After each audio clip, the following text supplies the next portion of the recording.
the Arkansas Sports Network is proud to present high school football.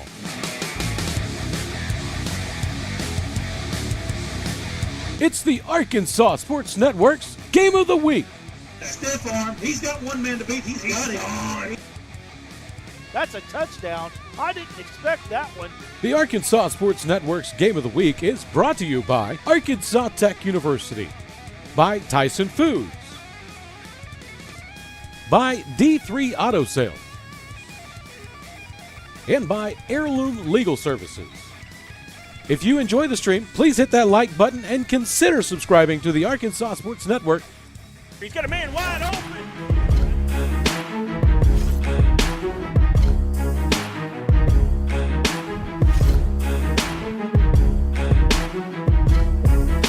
Hello and welcome into Perryville as we have a great playoff matchup for you tonight between the Perryville Mustangs and the Atkins Red Devils. It's a great night for high school football around the state of Arkansas, and we are glad to bring you one heck of a ball game tonight between two rivals. Brad Caldwell bringing you all the action along with Duran Miller, Aaron Powers, and Chase Carpenter running the camera tonight as we are ready for playoff football.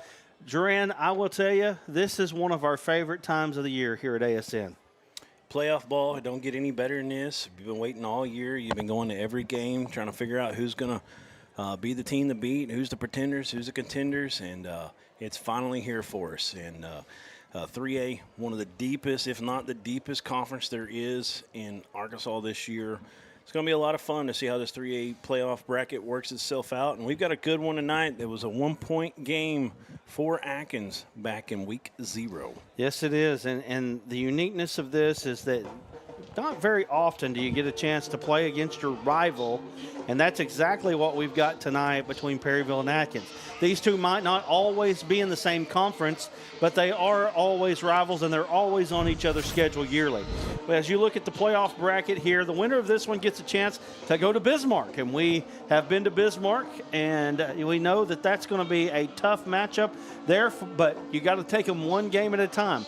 As we talked a little bit about this earlier, Duran, the 3A, 4A playoffs is kind of a season in itself, considering that you have to win 5 games to win the state championship. So we've still got a lot of football left here in the state of Arkansas. Each one of these teams, we'll have half the teams left after tonight and half next week, but we've still got a lot of football to play. Yep, you see the bracket on the screen in front of you right now. Just a lot of great matchups here. We go down here and find Perryville and Atkins. They're going to get, of course, the bye from Bismarck. We've done Bismarck twice this year. We did them once last year. Big-time program down there. Finished their first, I know it's their first conference championship since 1995. First time they've been undefeated, I believe, all season since at least the 80s. They are sitting there waiting, and I feel like we're going to get a lot of Bismarck viewers tonight watching and trying to get an idea and a leg up on this Perryville-Atkins game and whoever they're going to play next week. A lot of good games throughout. Osceola, Center Point. Osceola's a team that's got their eye on getting all the way to Little Rock. Them and Bismarck, if they meet up in that semi, well, it would be the Elite Eight on this side of the bracket. That would be one fantastic ball game. Just a lot of great matchups throughout here. Boonville tonight, they're going to have a tough one against Magnet Cove. Magnet Cove's not a team you just run over. That's right. Falk is a team that's a tough, hard-nosed team. Sprayberry, good running back. Absolutely. So there's a lot of good matchups, but I'm telling you, as these playoffs go through, obviously, as it is every time, there's going to be greater and greater matchups as we go. Yeah. I think Harmony Grove Dumas might be one we haven't talked about. We had a little playoff show before a couple hours ago. That's one I don't know if we hit on, but that's going to be a really good game. That's going to come down to the wire possibly. I've got Harmony Grove in that one, but not by much. Dumas could definitely pull that one off. Dumas is playing better. They're definitely playing better down the stretch here. Didn't start off so well. But tonight we've got Atkins, we've got Perryville, and it's going to be a good one. We're going to go to a quick break. We want to make sure that you like, share, comment, and subscribe as we bring you high school football for the state of Arkansas. We'll be back here in just a moment.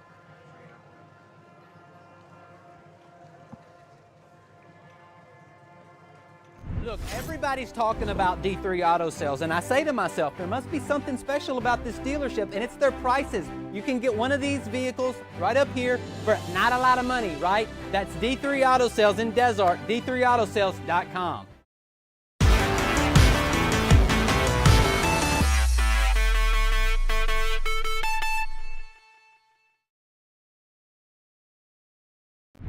need to get Perryville first. As you can see, we've got the coin toss here in the middle of the field between these two rivals. Atkins is a team that has played well throughout the year and got down to the end of the year and dropped a couple after a big win over Salem. You know, the fact that they were able to beat Salem, Duran, tells you that they are a stout team. They're a tough team, and they already know they can come over here and win this ball game tonight. That's true. You know, after they beat Salem, we knew they were going to be a little bit better this year, but we didn't know they'd come this far up. Really great job, great turnaround by their new head coach. And that Salem win was a statement win. And then they dropped a couple quick ones after that to Melbourne and Quitman, which were a little – I mean, Melbourne, I can see that one. Quitman I thought was a little bit of a shocker. But then they got back on track last week, taking down a Mayflower team that had been playing very good football. So this is a very good Atkins team. This Perryville team returns a lot of starters this year off a good squad last year. They're here. I know they don't want their season to end right here on their home field. They want to push on in these state tournament and these state playoffs. And I mean, I can't wait to get going in this one because it's going to be just a great ball game. Like we said, a 1-point margin earlier in the year, and I expect something really close to that tonight. Perryville won the toss and elected to receive, so we're going to have runouts here in just a moment as these two teams are getting ready to battle it out. Winner advances, plays against Bismarck. The loser goes home, and so it's going to be a great night here for football once again in the state of Arkansas. Man, I'm excited, and we're just awaiting the teams as they're getting ready to run through their banners. You know, that's the most important part of the game. It brings the atmosphere to when Atkins runs out first, and then here comes Perryville. It brings a lot to the atmosphere that make you feel like you're there a little bit. You feel that hometown feeling, you know, where you're there in that little local town rivalries, and something we definitely want to bring in when we can. I know you'll give me a hard time about it, but I cut a lot of highlights and stuff, and that's always fun to have that if we pick it up. So make sure that you're sharing this out. Make sure that you let everybody know you're watching right here on the Arkansas Sports Network. Subscribe to us if you would. Like, share, comment, subscribe, hit that notification bell, all those wonderful things as we'll be reminding you throughout the night. Yeah. And look how we've jumped 8,337 subscribers. We went to 4A state tournament in volleyball just about 3 weeks ago. You know, time flies on you already. We were under 8,000. We hit 8,000 one of the first days of the tournament, and now we're already way up, you know, close to 8,500. So we're hoping by the end of the night we're over 8,400 at least. About 70% of our viewers do not hit that subscribe button, so we'd really appreciate that, guys. So here we go. So we're ready to go. Atkins and Perryville back deep to receive for the Mustangs. Trying to see, is that number 14? It is number 14, which is Ethan Evans. He's back deep to receive. And kicking off for Atkins is number 5, Kenny Rivas. Ethan Evans, a good skill guy for the Mustangs. Not a big guy in stature, 5'8", 135. He is a senior, though, and he would love nothing better than a big return here to set him up for short field or maybe take it all the way to the house. Well, here we go. We're getting ready for first round action as Kenny Rivas steps to the side, gets ready to approach the football, and we're getting ready for kickoff. Great shot there from our Chase Carpenter. So here we go, the left-footed kicker on the way. He kicks it up, deep kick. That's going to bounce, going to get into the end zone. It's going to be a touchback, and the Perryville Mustangs will take the ball at the 20-yard line. I appreciate our Bill Harshaw with all the boards you see down here, all these graphics. That bottom line, as it scrolls back and forth, you can read about Kane Archer and Greenwood and what he did last week, and we'll have a lot more information popping up as we go. Scores throughout the night. So here we go, shotgun formation. You got trips to the right and a single to the left-hand side. Connor Firth getting ready to take his first snap. Looking at the coaches on the sidelines, Firth calling out the play, and here we go. Awaiting the snap. Here's the snap. Firth dropping back. He's looking to the right, throws it out to number 16. We'll get his name in just a second. He's whopped. It's going to be down to the 29-yard line. Going to be a 9-yard gain there. And number 16 is Colby Roston. Colby and he is a Roston. 6'1", 175-pound sophomore for the Mustangs. R-O-S-T-O-N. Or A-N, I'm sorry. R-O-S-T-A-N. And he had a little bit of some space there when he caught that little bubble out there and kind of tried to set his man up a little bit. Nice first down there. Or, I'm sorry, nice play on first down as we got a bunch here. 5 wide. 5 wide receiver. They're throwing it out. Little Another screen bubble. pass. Yeah. Right there. We're going to pick up enough for a first down there, but stopped in his tracks there at about the 34-yard line. 5-yard gain. And that's a first down for the Perryville Mustangs. They just get it out. They got 4 blockers, or 4 receivers on that side. They get it to the man on the bubble. His receivers do a good job blocking downfield enough to get that first down. They only needed about a yard or 2 at the most. He got more than that. I like the aggressiveness of Perryville starting out on this one. Chase, you're good. Back off just a hair where you were. Right there. Man in motion. That's Roston. Yeah, a little option radar. play. Firth gets to the outside, gets up across the 40 to the 45. He's knocked out of bounds. They spot it right, and it looks like they will. It'll be on the 46-yard line, which will be enough for a first down. First down and 10 for the Mustangs. Is a 12-yard gain there by Firth. Yeah, and he got knocked out right there.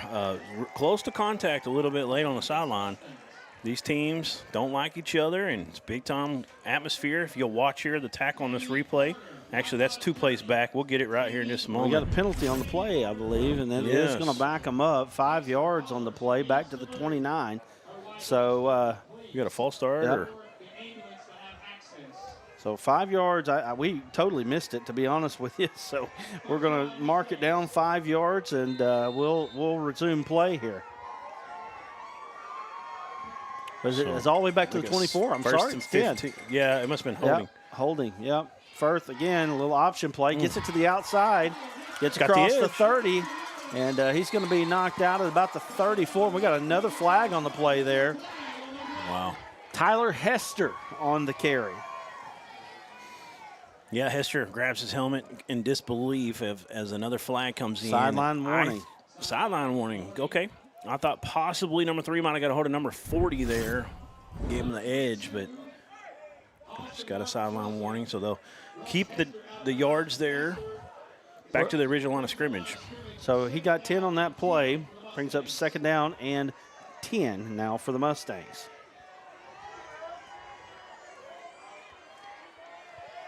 I didn't expect as much empty set early on for Perryville as we've seen.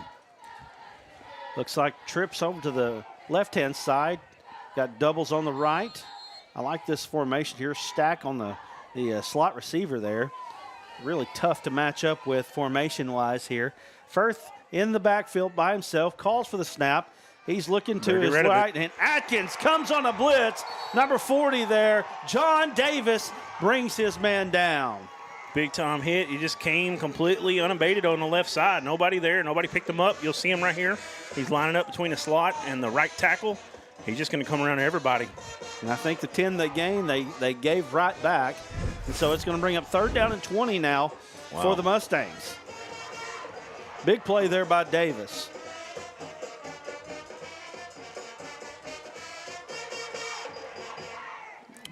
Yeah, big 3rd and 20 here, and got to watch number 40, Davis, who's really having a good night so far. Firth dropping back. He's looking down the field. Zone. He's got a clean pocket.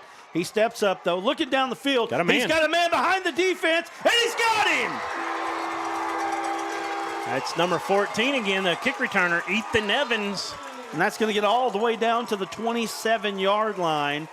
That is a gain of, let's see here, 26 and 23 by my math. That makes it 49 on the play.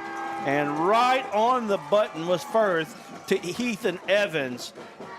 What a play on third down. Really good throw from Firth that time.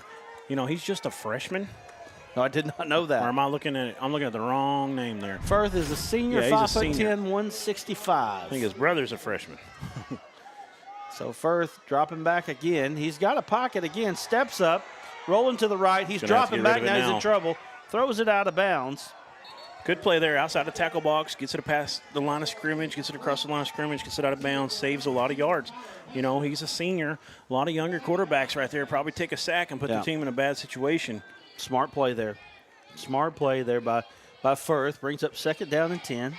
9 minutes and 51 seconds left here in the first quarter of play. Firth looking to the sideline. This team does not huddle. Looks like they're going to get the play straight from the sideline. And Firth, they're really not in a hurry, no huddle, but they're not hurry up, no huddle. They're just no huddle. So they're getting the play from the sideline, giving the linemen the play. You got stacks on each side, 4 wide receivers, 2 to the right, 2 to the left. Running back in the middle here, and let's see what they call here. Handoff goes up the middle, and that is number 20 on the carry. Number 20 is Jonathan Pritchard. Pritchard gets 4 yards on the carry, going to bring up 3rd down and 6. Yeah, Pritchard kind of got tripped up there and kind of fell. It looked like it opened up there for him for a big gain. The Red Devils a little bit lucky that time. He had a lot of running room. Formationally there, I tell you what, Perryville makes it hard for you to match up with them. They're throwing lots of formations at the Red Devils here. Nothing they haven't seen. They've already played Perryville once this year. And another run on the play, and that again is Pritchard. And he lost one on the play, so it's going to bring up 4th down and about, let's call it 7. Yeah. Yeah, and much better job that time from the Atkins Red Devils defense that time on the right side of their defensive line. Getting back there, plugging up the holes, and giving them no room to run. So they converted 1 4th down. Or was that a long third? It was a long third. So But, 4th down first and 4th 6. down attempt here. And Big little pull fake here. handoff, little RPO action. They're going to get out across the 25. I don't think they're going to have enough. They're not Close going to to have spot. enough. I think he's about a half a yard short. Well, let's see where they spot it officially. Got down to the 24, needed the 23 there. Yeah. So that's going to be a turnover on downs. Pass was complete to Ethan Evans, but that's going to be not enough for the 1st down. Turnover on downs, Red Devils get the ball. Yeah, the stick looked like it was about 3 or 4 inches short of the 23rd, and he got about a football past the 24, if that, half a football. So turnover on downs, and that stops a really good opening drive from Perryville. Atkins in a bend, don't break top defense that time, and they get it done and get them off the field. No points. All right, so now the Atkins quarterback, Cole Crawford, going to take the signals from the sideline. Looks like these two teams are going to run pretty similar offenses here. Crawford in the backfield with Jaden Martin. These two are quite a connection Jaden here. Martin was a starter quarterback when he was a sophomore. Cole Crawford kicks it out to the outside, out to number 29. Good swarm to the ball by that maroon team out there, those Mustangs. Not much he could do. Cole Crawford's pass was complete, but no gain on the play. Bill Harshaw up in P Ridge says Red Devil pride. He's an Atkins Red Devil. He's our executive producer. But I'll balance him out a little bit. No, I'm playing. I got no dog in the fight tonight, but just want to see a good ball game, and that's what we've got so far. Kind of seeing how these teams fill each other out a little bit. Got 2 Dover guys in the booth, so. Yeah, right. That's 29 again across the 30. Good cutback. Gets across down to about the 32-yard line. And that is number 29, Mason Martin. Martin getting the ball early and often here. Hey, I got to give some love to this Perryville football field. Look at this beautiful paint job. You know, we go places where you can't even see the hash marks sometimes. Atkinson hurried up, no huddle again. Getting to the outside, that is number 8, Ethan Martin. Jaden Martin. Jaden Martin, yeah, you're right. I got that written down wrong there. Jaden Martin. So you got the Martins early and often here. Got out to the 42-yard line. 8-yard gain on that was enough for a 1st down. Going quick here. This Martin breaks the tackle. Jaden Martin gets to the outside. He's Ooh, got they're going to be a peel not back. a lot between there. They got a couple flags. Yeah, in. looks like it is going to come back, but he's got a big gain there. You got a replay on that one there. We'll talk this out here. You'll see it's going to be a pillback about the 44-yard line, the top of your screen here on the far hash in your view. So he breaks a tackle here, does a good job, and might have had a little issue there with our replay. Sorry about that, but there's the flag. Blocking him back was the official call. So that's going to be 10 yards from the spot. They got the spot at the 42-yard line.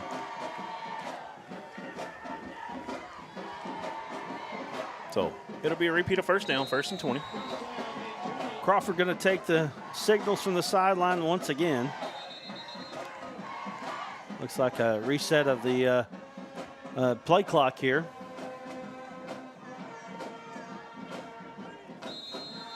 So Cole Crawford steps up to take the snap. Little fake. Kicks it out to Martin. Nice. Martin gets across the 40. He's got a lot of green in front of him. Stepped out. Oh, stepped out right there at the 46-yard line. He gets 12 back on that play, and boy, that right there was close to being a touchdown. Atkins. Mason Martin that time, yeah, a junior, and he looked good. And that was I love that little design. He kind of come out of I have to go back and look if he come out of the slot or the tight end position. Jaden Martin now off the right-hand side, bounces it out. He's busting tacklers, gets across the 50, and he's busted right there, but not before he gets about 5, maybe 6 on that carry. Cleaned up well by number 6, Wyatt Drennan and company. Tell you what, Jaden Martin just kind of bouncing off tacklers there. Yep, and 14 was the other one that had the big catch on 3rd down earlier, Ethan Evans. 3rd and 3 here. 4 wide receivers to the left-hand side here. Yep. It's the oop-de-oop. Tweeter on the far side. You know, you got David Bowden there. There's about 2 yards to the sticks, and the defender's about 10 yards off. You'd think they'd just throw it out there. It's going to be a draw. I'm sorry, I went Tony Romo on you, but you can see that one coming. Quarterback draw, 4-yard gain for Cole Crawford, enough for a first down. Yeah, you know, I just saw there, you know, Bowden, plenty there, but they got it anyway pretty easily. They didn't really have a corner on him. They kind of had a nickel or a safety up top, and he had lots of cushion, like you were saying. So Atkins drive continues, and that's a good start here. They're looking pretty good offensively. I like what I'm seeing. Crawford straight drop back, looking deep. Got a man. That's Mason Martin. And he gets all the way down to about the 18-yard line here. He just kind of, they brought the action back towards the hash, and he kind of went up the seam and kind of got forgotten there by the defense. Slipped out. Good job by the speed of number 14. Keep talking about him, Ethan Evans. He come around and made that tackle, but it was him or nobody. Got a flag on a play. They're moving quick. That's Mason Martin getting down to Wow. Big-time collision. Yeah. You got to replay that one there? Go ahead and hit it right now if you didn't already. See if we get this big collision right here in the corner. Right here, you're going to see two players line up. Big-time hit. The pads are popping, but what's this flag? Well, I smell them hamburgers coming up here. Just got enough of that grill there. Yeah, it's right to our right, So right below us. I believe it's a holding penalty, so it's going to be from the spot of the foul. Oh, maybe it's not. Maybe it's just a legal procedure play. We've seen a lot of penalties on both sides already. Both of these teams need to clean that up. It's playoff time. You got to be clean. First down on the play, and he stopped for a loss. Looks like about 3 yards on the play. Jeremiah Caldwell, the 5'8", 250-pound defensive lineman senior for the Mustangs, got a hold of his man and got him down that time. Old Jeremiah Caldwell. That's a good name there. You like that last name, it, Caldwell? Yeah, it's a good one. We'll call him Cousin Caldwell. Too bad you don't play for Bullfrogs, right? Right? So here we go. We got a 2nd and about 20 now.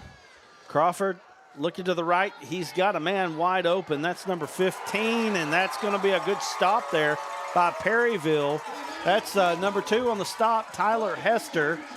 And Alan Horn caught that pass, and it was really nothing doing on the play there. Just a great read from Hester. Saw where the ball was going, turned, drove on it. Was able to hit him right when he got it. It's going to bring up 3rd and almost the Arkansas River here for Atkins. So here we are, 3rd down and long. And that's Mason Martin cuts up. He's going to get some yardage, but not near enough there. I think they got 2 downs here is what Coach was saying in this particular situation. Unless they've got a really good kicker I don't know about yet. Did send in a couple all subs. the way down to the 16, so that's a 9-yard gain on that They're play. going to kick it. They got the tee out there, and they're fixing to attempt one from the mark will be just inside the 25, so about a 35-yarder. 35-yarder, and that is number 5, Kenny Rivas. Yep. He's a junior for the Red Devils. This could give him an early lead. Kick is up.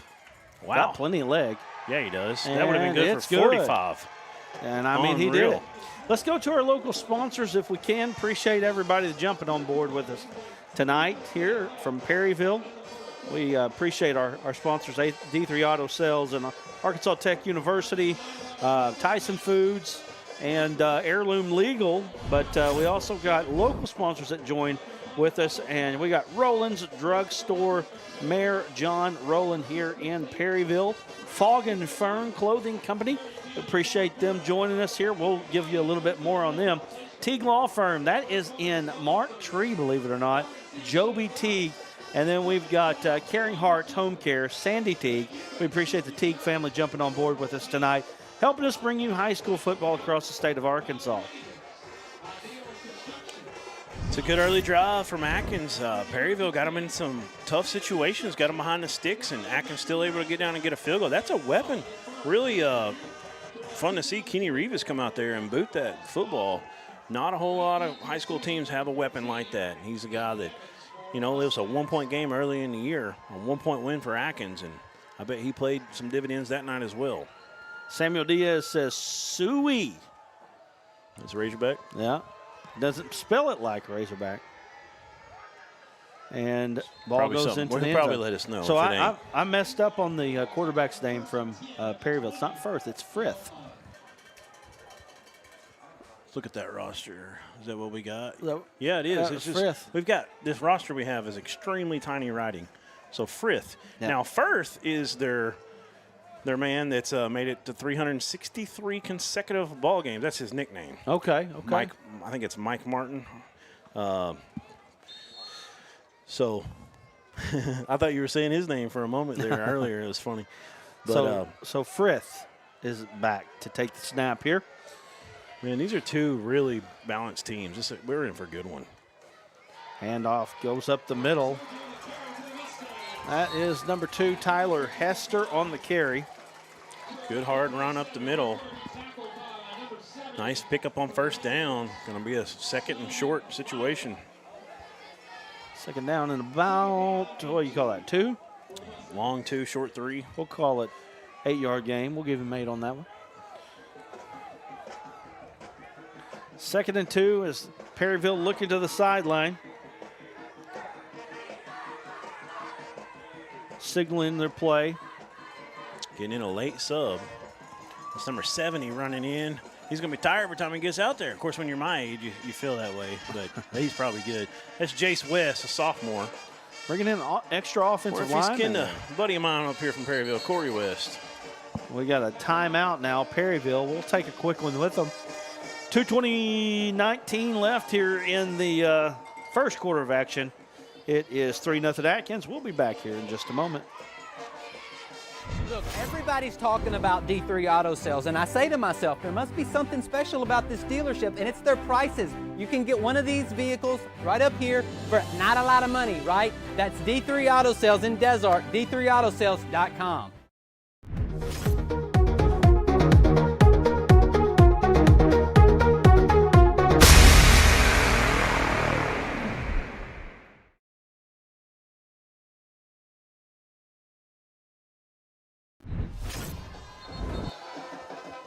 Here Here we go. We're back here on the Arkansas Sports Network Game of the Week. Like, share, comment, subscribe, hit that notification bell if you haven't already. We want to see those subscriptions go up throughout the day, and we appreciate you joining us here on the Arkansas Sports Network coverage of the Game of the Week. Guess who we got chatting? We got Johnny Diaz, one of our favorite players from Bismarck. Great football player for them. He's in there saying Atkins going to win, put 5 cents on it. Uh-oh. He don't know, it sounds like. It's up for grabs. So we got a first down on the carry. Ethan Evans on the carry.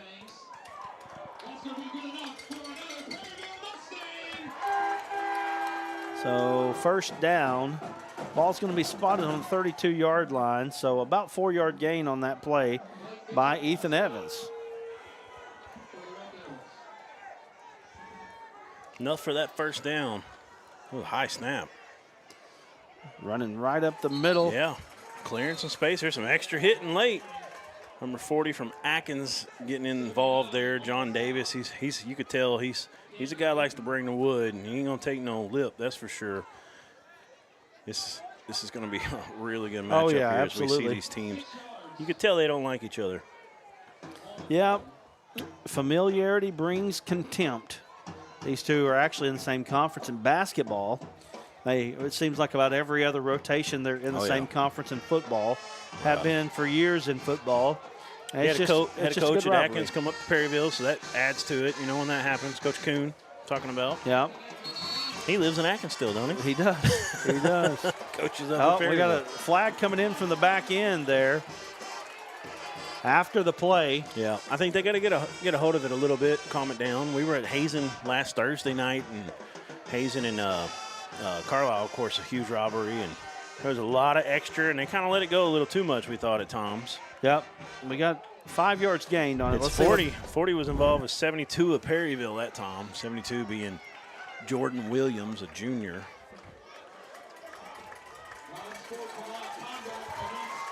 So unsportsmanlike conduct against Atkins. After the play is going to mark them back 15 yards. That's a costly penalty right there. I saw those two, but there was some more going on besides them as well. So pick your poison. Atkins These already teams got to got calm it down. 40 yards in penalties for Atkins so far. Not good. Still got a lead, 3-0. They bent on that first drive of Perryville. They're doing the same right now, but can they stop from breaking again like they did last time? We'll see. Perryville's got the big backfield in right now. Got 2 H-backs. Little on that wildcat right side. in. That's Evans running right behind his lead blocker, getting all the way down to the 37-yard line.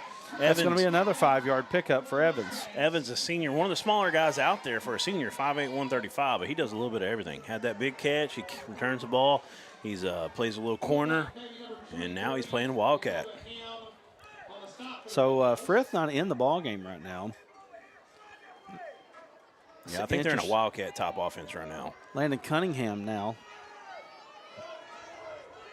Yeah, he's 5'7", 145. Cunningham gets behind his blocker. Good cut back there from Cunningham. All the way down. Gets down to the 27-yard line. You got a replay on that 10-yard gain there for Cunningham. Perryville might have got away with a little hold there. I know Atkins faithful were not happy about it, but he busts through. There was some good blocking by his lead backs. We got a replay on that one. Oh, I didn't think you said no. Sorry. I was going to show you what I saw there, but no call, no harm, no foul, and it's 3-0 after 1. All right, well, we're going to take a quick break. Appreciate you joining us here on the Arkansas Sports Network Game of the Week. If you're from Bismarck, make sure you share this out. Let everybody know you're watching the team that you're going to play in the next round. We'll be back here with more ASN's Game of the Week right after this.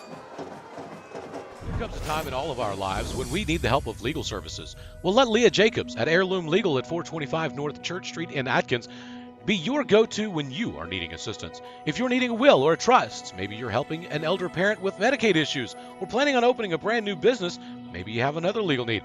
Jacobs can help you plan your next step.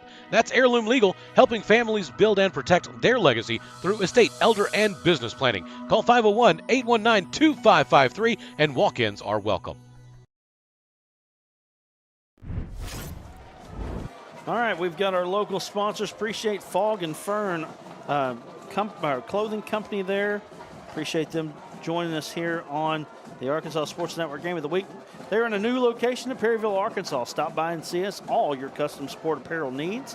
We have hundreds of blank garments and local sport teams designs in stock, ready to customize on demand. Find us on Facebook or visit fogandfern.com to order online and find the custom shirt tab to view tons of designs available to purchase. Shipping in-store and pickup available. Appreciate them, and along with Roland Drug Store, Mayor John Roland, Teague Law Firm of Mark Tree, and Caring Hearts Home Care, also of Mark Tree. Yeah, we get to some comments here. Cole Smallwood says they don't know the right guard of Bismarck. The Fat Boys don't get any love. Funny. Well, you didn't put your number on there like Johnny Diaz. I'll get back to that after this play. Another Wildcat. There's Evans again. I just, running so many Wildcat plays, you wonder if Firth might be hurt for real. So, Cole, I know I got you here. You're a 5'9", 205-pound senior, and I remember you quite a bit in that Mansfield game and in the Prescott game. One of the really good ones for Bismarck. They got our #1 ranking right now. They're waiting to find out who they're going to play next week. 10-0 on the season. We're big Bismarck fans. We're fans of Arkansas high school football. Any place that we go that lays treats out us the right. red carpets for us, we're really big fans of. Evans again in the backfield. Something's up here, guys. I mean, it's got to be. With Frith. Yeah. Oh, my goodness. What a tackle there by big number 74 for Atkins. Seth Davis, he got a hold of that jersey. He didn't let it go. That's a big loss there on second down. Going second down, we're going to call that third down now in about 14. Tell you the Davis boys at Atkins, Seth, number 74, and number 40, John Davis, we talked about. Both of them been laying the wood tonight. And there's Firth right there, so maybe they just saw something they liked. Frith, right? Frith, I'm sorry. Frith. So Frith rolling to the right. He's looking for Evans. He's got a man in the flat, takes him there. Nice little move, gets across the 25 down to about the 24-yard line there. Yep. So it's going to be a gain of about 7 on the play, but it's going to bring up 4th down. Pass was complete to Jacoby Saji. Or Jacob. I think we got such a small print on there. Y'all. Hard to see. Jacob Saji, Yeah. Saji, he made that first guy miss, stuck his foot in the ground, was able to get around him and get some positive yards. It would have been a no gain if not for that. So good job by him. But we got 4th down, and Perryville going for it here. This is where having a good kicker, and I don't know if Perryville has one or not, but right now they're going for it. they got him to jump off sides. That was 72. a big play. Big play there. That's 5 yards more. That was Jordan Williams. But that was a spot where I think On the Atkins Mustangs, kicks okay. that field goal, but So that actually moves them back. yeah, 5 more. Wow. I thought y'all were saying that too. I gotcha. but yeah, left guard 72 there. Jordan Williams jumping off, so gonna make it a lot tougher for him now. Atkins playing a soft defense in the back end here. 6. He's got time, Frith does. He steps up in the pocket. got some room over here if Goes he to takes the left. off. He's trying to find a man. Pump fakes across the 30. That's not even going to be close there. And another big stop for the Atkins Red Devils. Yep. And he gets all the way down to the 26-yard line, but nothing doing there. And that's Austin going to Martin Trussell. That's going to be a big play for the Red Devils as they get the ball back. If you'll watch Deuce come in here, Austin Martin Trussell put him down. And, big stop on 4th down. Good job on the back end from the secondary of Atkins. Defending it up. He didn't really have nowhere to go with that football. Atkins was in a good umbrella defense there, stayed disciplined. And big play for the Red Devils as they come in. Now they're going to run their own version of the Wildcat here. Got a flag. Lots of penalties early. You called that umbrella defense. You know what Peyton Manning would call that, right? What do you call Poppins. Omaha Poppins. I'm sorry. it? You okay? You have to see have you seen that clip where his brother's running them through like a fast action of all these old offenses and he's doing all this silly stuff? Yeah, it's great. Red Devils' second possession here. Jaden Martin going off to the left-hand side. He's Good popped. pop. Not much Somehow doing. still comes out of there. Only They gains ain't getting about him down though. only gains about 1 on the play though. That's going to bring up 2nd down and 14 here for the Red Devils. Been a bit of a sloppy game so far with penalties.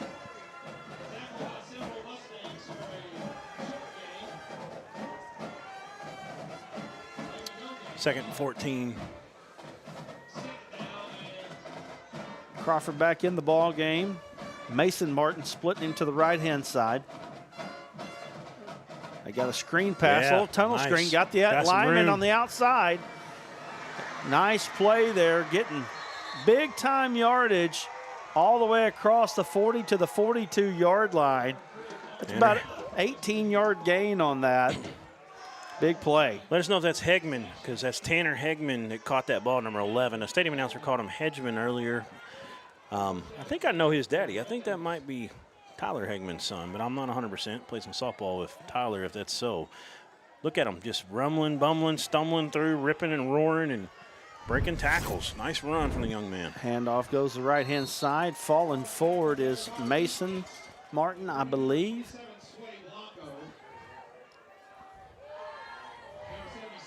No, that's Jaden Martin. Apologize. There's a lot of duplicate names tonight. Right. I noticed that when I was putting down some rosters. Of course, Lucas Sims, been in Atkins forever, it seems like, number 80. See if he gets some action here. Crawford breaking Wow. tackles. Big kid, man. 6'1", 210. He looked good there, too. Absolutely. He looked a little bit like a Creed Vega that time. Getting flashbacks on the red and white there as he ran over to the left side for the Dardanelle Sand Lizards. So big run there by Crawford. Not the fleetest of foot, but doing a good job there, getting some yardage for his team. And that's going to bring up 3rd down and short now. Looks like they may run something similar here to get the 1st down. Got another athlete over here, Davin Bowden, on his far side. They're Little gonna keep it quarterback this off time. tackle. Bowden's got that block. Across the 40 to the 30. 25 about to the 22-yard line is where he's going to be stopped. He heard you say he wasn't fleet of foot. Look at him. Yeah, he's I still mean, he's not that the fleet of most foot. fleet of foot, but he runs hard and But he did get he's 27. not slow. We'll give him that. No, I agree he's with not that. Slow. He's definitely a true duel and nice hard run from Crawford. Quarterback off tackle there. Couple of them Perryville Mustangs trying to get the football out instead of wrapping up, and they got to quit that. And they gave him an extra 10, 15 yards. Well, I don't know if you want to tackle that boy. You better hit him low. Yeah. Handoff Martin, and ball's on the ground. Crawford falls on it there. That's going to help It's the going to Mustangs. be a big loss there. Yep, knock them off schedule here. That's going to bring up 6-yard loss on the play. Second and about 16. Yeah. The stadium scoreboard there threw me off. Tell you what, they just kind of rode the read a little too long there. Yeah. Probably should have just handed it off, and little confusion there. I thought they were going to gain some yards if he handed it or kept it that time. It looked like they were set up pretty well, just a little too long in the mesh. So Crawford now lining up at wide receiver here. And they're going to let Jaden Martin throw it. Little screen pass. I'm telling you, Martin was the quarterback Out 2 there to years ago. Hegeman. Hegeman gets a big yardage on the play. Going to get all the way down to about the 17. So they get several yards back there. And they got one more play, and they've got a kicker that can kick it from this far. So let's see if they get the 1st down first, You got though. 3rd down and 6 on the play. So 10-yard gain on the play there.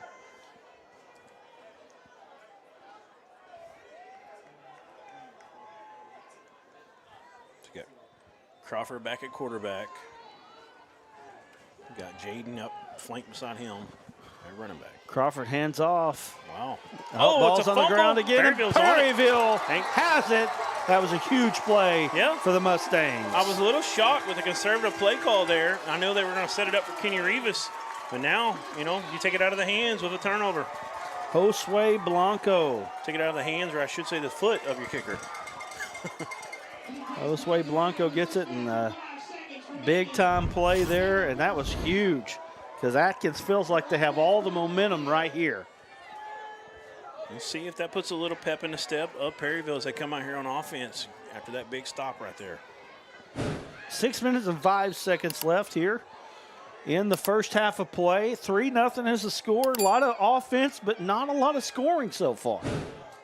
Both teams moving it up and down the field. Here's Frith. Pitches it out, gets to the 30-yard line. It's going to be a 6-yard gain there for number 2, Tyler Hester. Perryville trying to put some points on the board here this drive. They've run that option play about 4 times now. It's been a pretty good weapon most of the time. Good job by the quarterback to hold that ball late as he could and get the pitch out. And Atkins did a pretty good job scraping over that time, but not enough without giving up a 6-yard gain there. Put him in a second and medium. Frith got plenty of time. He sets up, finds Evans. Yep. About 5 yards. Long pass for 5 yards, but enough to get a first down. I've seen it all game from the very get-go tonight. Evans is a dude for Perryville. Not a real big guy in stature, but he plays hard, and he's definitely one of their main weapons. I mean, how similar are these teams? I mean, they really are like mirror images of each other. 100%. Both got pretty good size on their lines. Both of them got some good skill guys. They like to spread you out. They both can go power run as well. Handoff goes up the middle. Late pull. Great job. That's Jaden Martin. Yep, from the backside there. He crashed down hard. Had to have jumped that snap just perfect that time. Pritchard carried the ball there. Got nothing on that one. 2nd down and 10.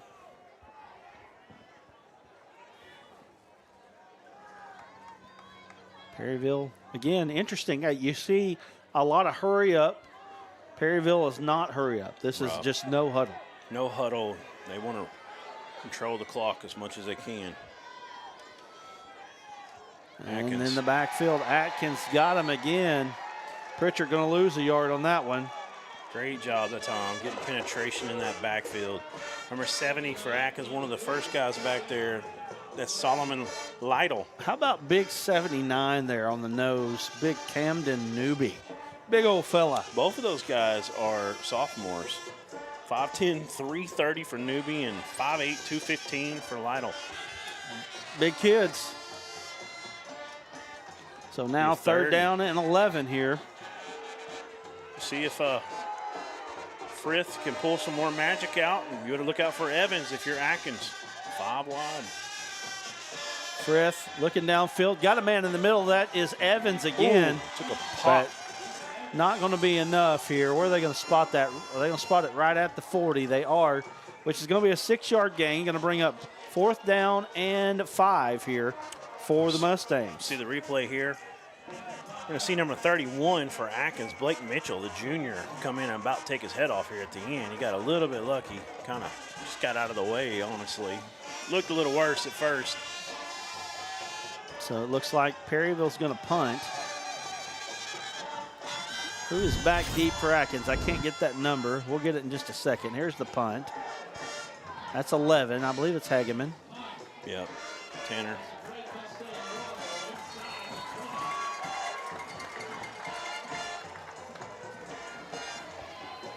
Aaron Wachowski says, let's go Atkins. Tom Jones says, let's go Red Devils. Got a lot of Red Devil fans in here watching. Woj. Yeah. Our man Woj hanging out.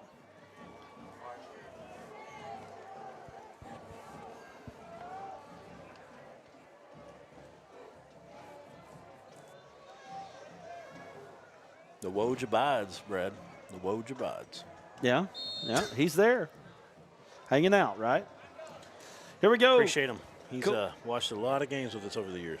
Cole Crawford back trying to hand it off to Martin. Martin gets to the outside.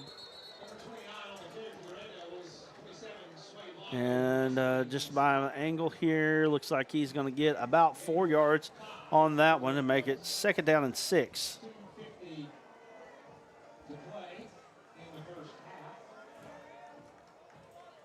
We forgot about Allen down there. We got to get Allen here. Oh yeah.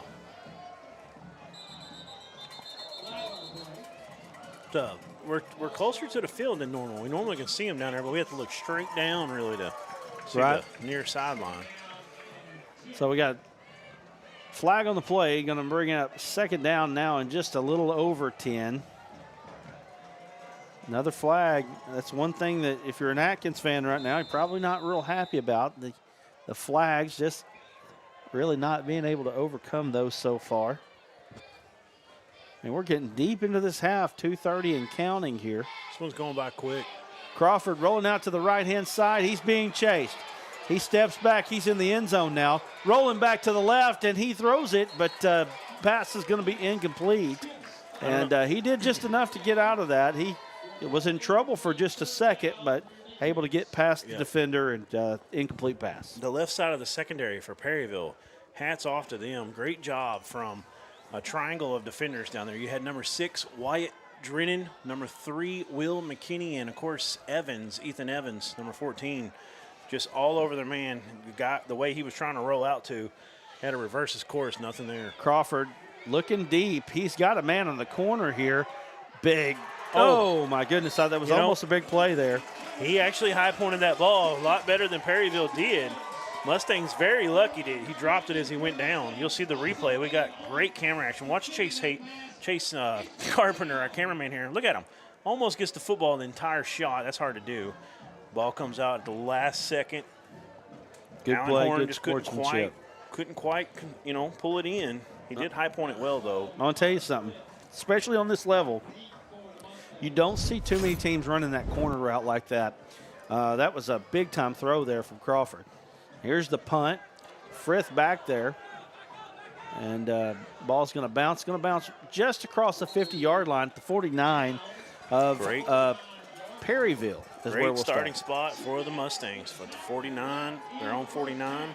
Only got to go 51 yards. 2 minutes left here in the half. If you had 3-0 on your bingo card going into halftime, you might be the lucky winner here in just a moment. Proud sponsors here. You got Fog and Fern Clothing Company. You got the Teague Law Firm, Joby Teague, Caring Hearts Home Care, Sandy Teague, both of those of Mark Tree, and then Roland's Drugstore, Mayor John Roland.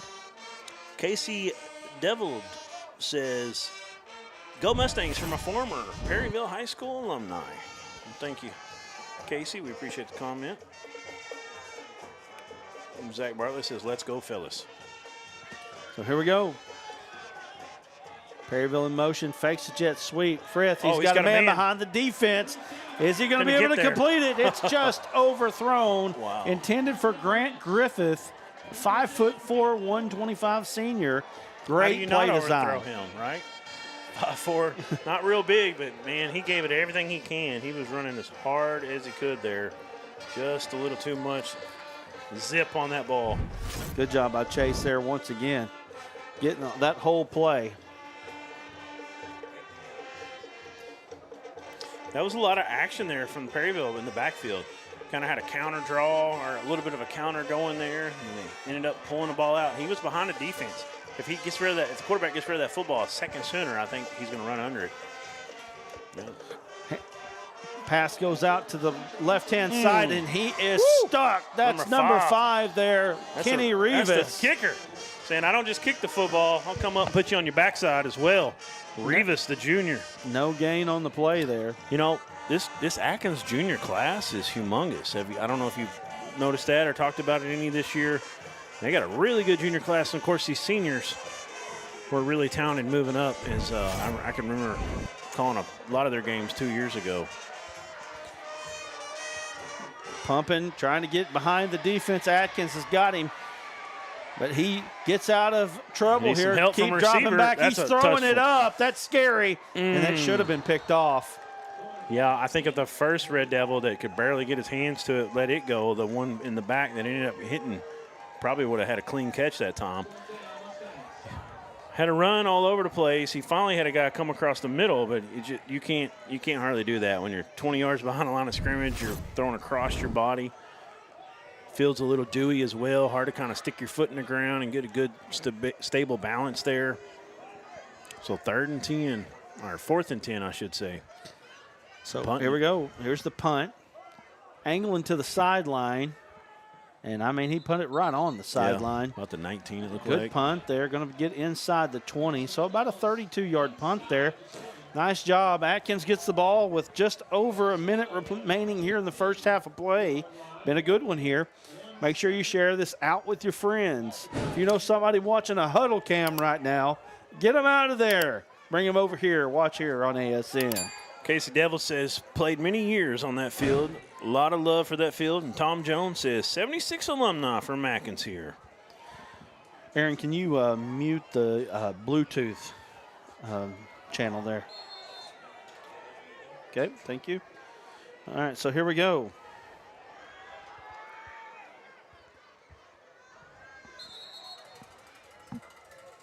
Handoff goes up the middle to Mason Martin. Martin's going to pick up about 2 on the play. Atkins may be satisfied here with going into the half.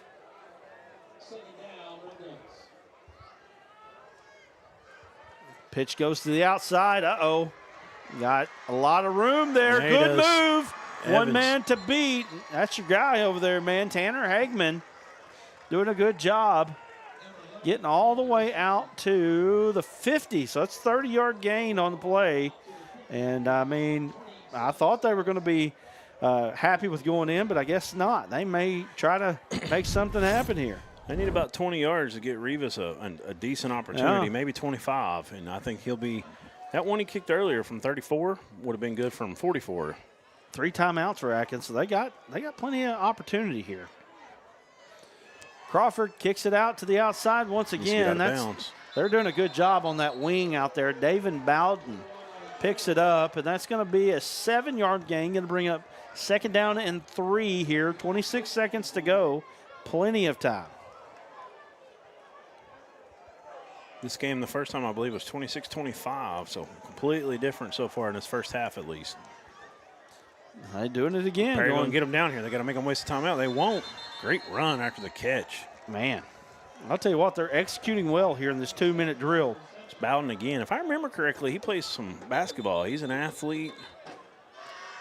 He looked good running the football that time after the catch. Another 7-yard gain. We got a flag on the play on the sideline. Let's see what they call here. Perryville fans hollering, a little restless with something they think they saw. I'll tell you what, Atkins has had just a little bit easier time moving the football than Perryville has. And sideline warning on the Red Devils this time. I agree. I agree. Just a little bit. Just a little bit. Now it's 3-0, so really nothing harmed here, but Atkins seems to be getting what they want a little bit more than what Perryville has. So here we go. Ball on the 35-yard line now. 21 seconds remain here. I'd like to remind you, we'll have stats, scores, and highlights here. Look at this formation. Scores from around the state. We'll talk a little bit about what's going on. Perryville thinks they have to get a linebacker in coverage here on this right side. Oh, what is that, a shoe? Yeah, Crawford lost the shoe. He's looking deep. He's got a man behind the defense. Overthrew him just a hair. You know, if it was a lineman that lost his shoe. Tell you what, Crawford. I thought the football came out, but I could see it in Crawford's hand. Crawford's tricked me up. He threw that one about 55 in the air there. Yeah, he's got a cannon. That was impressive. Overthrew his man. So we got a timeout. Atkins. Let's take a quick break. We'll come back. We got 11 seconds left here in the first half of play. Atkins is driving. We'll be back here in just a moment. You're watching the ASN Game of the Week first round playoff edition. Look, everybody's talking about D3 Auto Sales in Des Arc. Little town, big dealership, okay? And I asked myself, what is it? Is it the pricing? Yes, the pricing. You can get one of these nice vehicles for not a lot of money. Don't be a loser. Follow us on Facebook, d3autosales.com. During the Great Depression, nothing came easy. But with just 5 cents, an old truck, and a load of hay, John Tyson and his family found a way to deliver quality chicken to other hardworking people. Today, Tyson continues to find new ways to help put a chicken in every pot. Because people deserve farm-raised chicken of the highest quality. At Tyson, we remain committed to this simple promise: to always keep it real, to always keep it Tyson. We got number 75 here on the field, as you can see, and Duran got a little bit about that. Well, let's talk about that at the half. Appreciate the information from Casey DeVold there in the chat. We'll talk about that in just a moment. Crawford calling for the play, quarterback draw, bounces outside across the 30, across the 25, gets out of bounds, and Atkins is doing an incredible job of executing. Yeah, really good job of short clock here, getting down the field. You know, they're going to get the ball first at the half. So this is huge here. I mean, Perryville really hurting themselves here by letting Atkins get down here in a decent field goal range for their kicker. If in 6 seconds, they're going to get another shot at the end zone here, possibly. Possibly, but 6 seconds, it's pushing it here, so got to be careful. Can't take any sacks. Can't do anything bad here. If it gets out of whack, just throw it out of bounds. They may just take it and line up where the kicker likes it and call a timeout real quick. They could. That's a good point. I think that's probably what we're going to see. We'll see, though. Oh, got him to jump. There's 5 extra yards. Now you got a chance to throw a quick fade route. You know, 6 seconds is – you never know with the home play shot clock operator is what I'm trying to say. How fast that last second rolls off, you know what I mean? Right. So if you do that, you definitely got to – it's got to be catch the ball – let it go. We're going to have Alan Russell down on field level with us to talk a little bit about what's going on, what he's picking up down on the field. 4 wide receivers to the right-hand side. Here we go. On that right side, man-to-man. Yeah, and they just get it to the middle, and they're going to call a timeout. 2 seconds remain. 1 second, doesn't matter. Yep, he got him right in the middle of the field. That's where he wanted to be. So you know that that's a white field goal post, and I don't know if you ever heard the science on that, but white field goal posts, actually you miss more than yellow. Really? So if you go somewhere and you're used to kicking on yellow, it actually makes it tougher for you. Obviously, Rivas had no issue with his first one, but that is something that a lot of teams will keep using a white field goal. See, Arkansas did that for years, and then they changed it to yellow, and I was like, man, I wish they'd keep it white. So 3 seconds. Probably doesn't matter here. Going to be a 38-yard field goal, and they're going to ice him here. 38-yard field goal attempt here. Is Perryville going to take a timeout? Let's go to the local sponsors.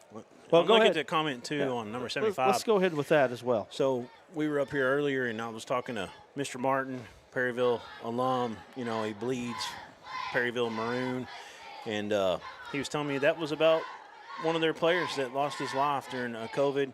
And Casey DeVold here in the comments said it goes back to a guy named Jesse Bashirs who passed away from COVID, and they honor him with that 75. That was his number on the field. So just want to give a shout out. Well, it's it's a nice gesture. Very nice gesture. I guess it's Lamar that has Tyler. Is it Tyler Davenport? Not sure on that one. Anyway, they have a kid that passed away from heat-related illness. In about 10 years, his name is still on the field. That sounds right. So here we go, 38-yard attempt here to end the half by Atkins. Rivas, that's not going to do it. And Frith he caught it in the end zone, and that's going to be the end of the first half. So kick was no good, no harm, no foul. We've got a 3-0 ball game as we go to the half. We got Alan Russell down on the field. Alan, tell us what you're hearing down on the field. Alan, it's yours. Take it away. You got your phone on?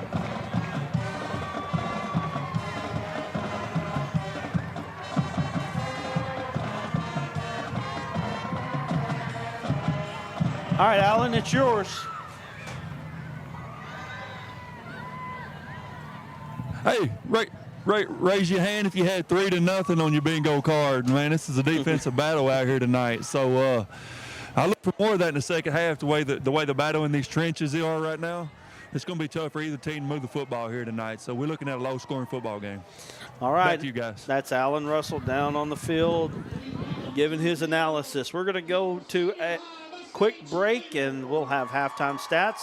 We'll talk about what happened here in the first half of play and much more. You're watching the Arkansas Sports Network Game of the Week, Atkins versus Perryville. Atkins leads 3-0.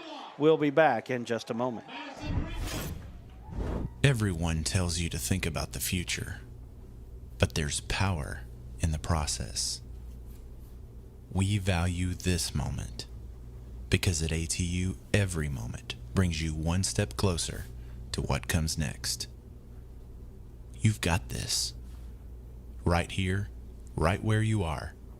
Focus on the now, because our focus is on your success.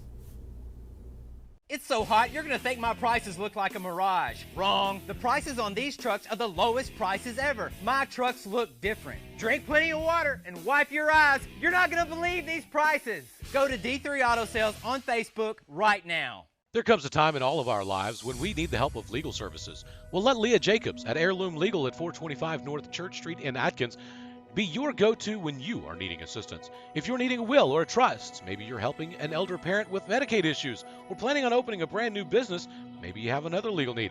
Jacobs can help you plan your next step. That's Heirloom Legal, helping families build and protect their legacy through estate, elder, and business planning. Call 501-819-2553, and walk-ins are welcome. During the Great Depression, nothing came easy. But with just 5 cents, an old truck, and a load of hay, John Tyson and his family found a way to deliver quality chicken to other hardworking people. Today, Tyson continues to find new ways to help put a chicken in every pot. Because people deserve farm-raised chicken of the highest quality. At Tyson, we remain committed to this simple promise: to always keep it real, to always keep it Tyson.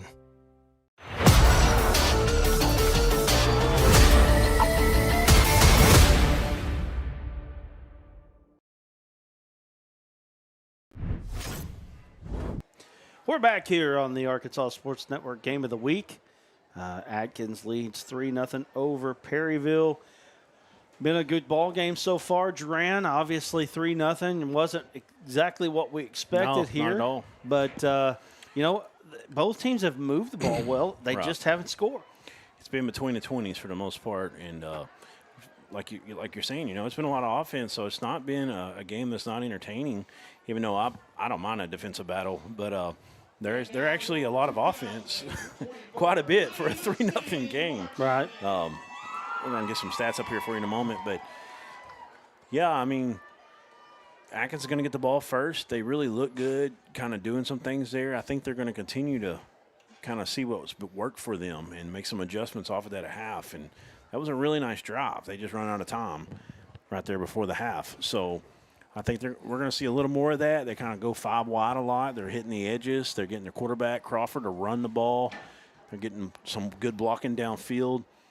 Both teams, I think, can run between the tackles a little more often. They've showed at times they're able to do that. So we'll see if they continue to do that as this second half unfolds. We're going to wait on those stats for just a moment here. Look at some stuff going on around the state. Haven't really been able to check in on that so far. See if we can get this. Bentonville West leads Little Rock Christian 7-0. That was the first quarter score. Pulaski Academy over Harbor 16-7 in the first quarter. Springdale leads Cabot 13-6. In the 6A, Russellville leading El Dorado in quarter number 1, 7-6. Jonesboro and Lake Hamilton tied at 13. Mountain Home leading Sheridan 14-6. And Marion and Van Buren have reported no score. Rogers up on Little Rock Southwest, 14-0. That was first quarter. Not surprised by that one. Greenbrier leads Maumelle 6-0 in the first. Camden Fairview and Harding Academy have not reported the score. Maybe you can find one on that. Hot Springs Lakeside up 22-0 in the third now. In that game, BB was leading Farmington in quarter number 2, 6-0. That's a big one. That's a 1-4 matchup there. Right. Morrilton leading Searcy 21-7. Did you talk about Russellville yet? Yes, up 7-6 is Yes. what we had last. Jonesboro, Lake Hamilton, 13-all. Yep. Okay, I was pulling up when you were already started there, so I missed a couple. I Parkview apologize. leading win 28-0.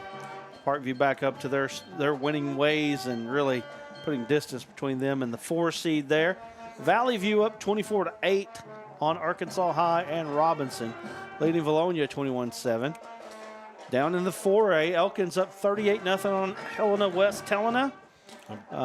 Heber Springs up 7-6 on Blyville. I've got a good one here. Mina, 14-6 in the second quarter against Green Forest. Green Forest, first winning team in about 10 years. Big accomplishment for them to get to the playoffs, and they're playing Mina pretty tight so far. Arkadelphia leading Ozark 36-6. Pottsville leading Malvern 27-7. Did you hear that? Pottsville 27-7? leading Malvern. That's got to be backwards. In quarter number 2, 27-7. We can pull up our own stream check on that out. Gentry leading DeWitt 14-0, and Warren leading Central Arkansas Christian 35-0. Wow, that Pottsville score is unbelievable. That would be. That is correct too. That is correct. That's the win of the night if that happens. Upset, yeah. Charleston over Melbourne 28-7 in 3A. Boonville up 41-0 on Magnet Cove. Mansfield up 20-0 on Paris. Salem up 16-0 on West Fork. Newport up 20-0 on McGee. Osceola up 13-0 on Center Point. Rivercrest on Falk 8-0. That's quarter number 2. You know the score here, 3-0 Perryville or Atkins over Perryville. Harmony Grove 6, Dumas 6 in quarter number 2. Prescott over Quitman 14-0. Risen leading Walnut Ridge 21-13 in quarter number 2. And Fordyce leading Hoxie 8-0 in quarter number 1. In 2A. Pottsville fans are going crazy, but Malvern has scored. It's 27-14 now. Okay. Interesting. We'll keep it that is one. halftime. Keep that one in mind there. 2A. Got no score for Poen and Bigelow. Central Arkansas, Conway Christian, I should say, 21-0 on Hazen. East Poinsett County 14-7 on Gurdon. Desark trailing Mineral Springs right now 16-8. Cross County and Junction City reporting no score. Mark Tree and Murfreesboro reporting no score. Mount Ida and Bearden reporting no score. And Hector is trailing Carlisle 35-0 in the second. Not a big surprise there. Carlisle just got a lot of weapons. Hector reloading this year, rebuilding, I should say. And no 8-man scores reporting at all. So that's the rundown of the state right now. So appreciate you joining us here. We're going to go to another break. And what you got something over there? No, go ahead. Okay. We're going to go to another break, and we'll come back, and we'll have more of your game of the week as Atkins leads Perryville 3-0 here. And we'll be back pretty shortly. In just a moment, you're watching the Arkansas Sports Network Game of the Week. If I can find the sponsors. Here we go. We'll see you in just a moment. Everyone tells you to think about the future, but there's power in the process. We value this moment because at ATU, every moment brings you one step closer to what comes next. You've got this. Right here, right where you are. Focus on the now, because our focus is on your success. It's so hot, you're gonna think my prices look like a mirage. Wrong. The prices on these trucks are the lowest prices ever. My trucks look different. Drink plenty of water and wipe your eyes. You're not gonna believe these prices. Go to D3 Auto Sales on Facebook right now. There comes a time in all of our lives when we need the help of legal services. Well, let Leah Jacobs at Heirloom Legal at 425 North Church Street in Atkins be your go-to when you are needing assistance. If you're needing a will or a trust, maybe you're helping an elder parent with Medicaid issues, or planning on opening a brand new business, maybe you have another legal need. Jacobs can help you plan your next step. That's Heirloom Legal, helping families build and protect their legacy through estate, elder, and business planning. Call 501-819-2553, and walk-ins are welcome. During the Great Depression, nothing came easy. But with just 5 cents, an old truck, and a load of hay, John Tyson and his family found a way to deliver quality chicken to other hardworking people. Today, Tyson continues to find new ways to help put a chicken in every pot. Because people deserve farm-raised chicken of the highest quality. At Tyson, we remain committed to this simple promise: to always keep it real, to always keep it Tyson.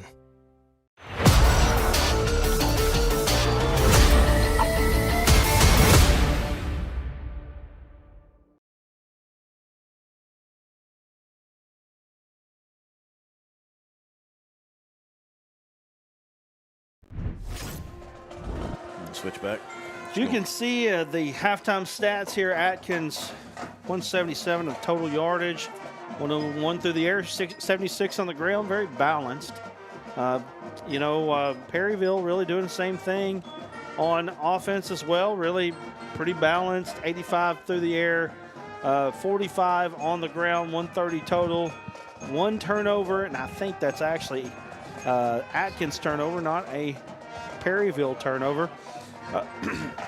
It's been a pretty even ball game so far, Duran, and that's really not surprising with a 3-0 ball game. Yeah, it's really not. Just got to get back out here. I think Atkins, like I said earlier, I think they did a good job there coming on that little quick drive. Did a really good job of using the sideline. But I think they saw some things kind of working for them, and I think they're going to do a little bit more of that in the second half. And they just kind of ran out of time there. Perryville, for them, they got to do a little bit more of running the football, getting the ball out. They're bringing in the Wildcat at times, and it worked pretty good. They were getting behind a couple lead backs, some H-backs, and really running the football up the belly. I felt like, though, that they stayed in it too long. Yeah. Frith stayed on the sideline too long. On that one drive, I agree. I feel like they got to mix that up a little bit more. Well, Frith, right now, Run Frith him as well. is your best player. He's your best offensive player, and he stayed on the sideline to the point where we were wondering if he was hurt or not, Right. All right, well, got about 3 minutes left here. You want to take a break? Our producer, he's tell you what, had to go to the bathroom real quick. Leave the stats on there and just mute us, and okay. We'll be back here in just a moment. Just hang with us, all right?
All right, we're back here on the Arkansas Sports Network Game of the Week, and you can see we've got playoff brackets 2A there.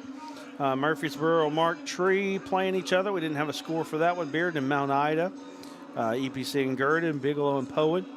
Let's look at 3A real quick. I know that most of the folks that are watching this one are interested in that.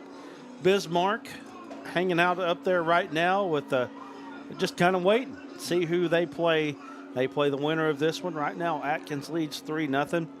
Yep, they're fixing to have the ball first as well. Osceola was leading. Charleston was leading. Fordyce was leading. I didn't see a Jessieville score. Boonville was leading. Mayflower was leading. Risen was leading. Rivercrest up 8-0. Yeah, Rivercrest was up. Prescott. Osceola's up 13-0. That was first quarter. Salem was. Ooh. What's up? Did you read that Newport McGee score? Yeah, it was 20. Yeah, 20-0. Yeah. Not surprised by that. Newport. Salem all over West Fort. We expected that. 16-0. Appreciated McGee letting us come down last week, along with Carlisle and Hazen. Oh, yeah. That's always a fun one. But Newport just really got some weapons offensively. Yep.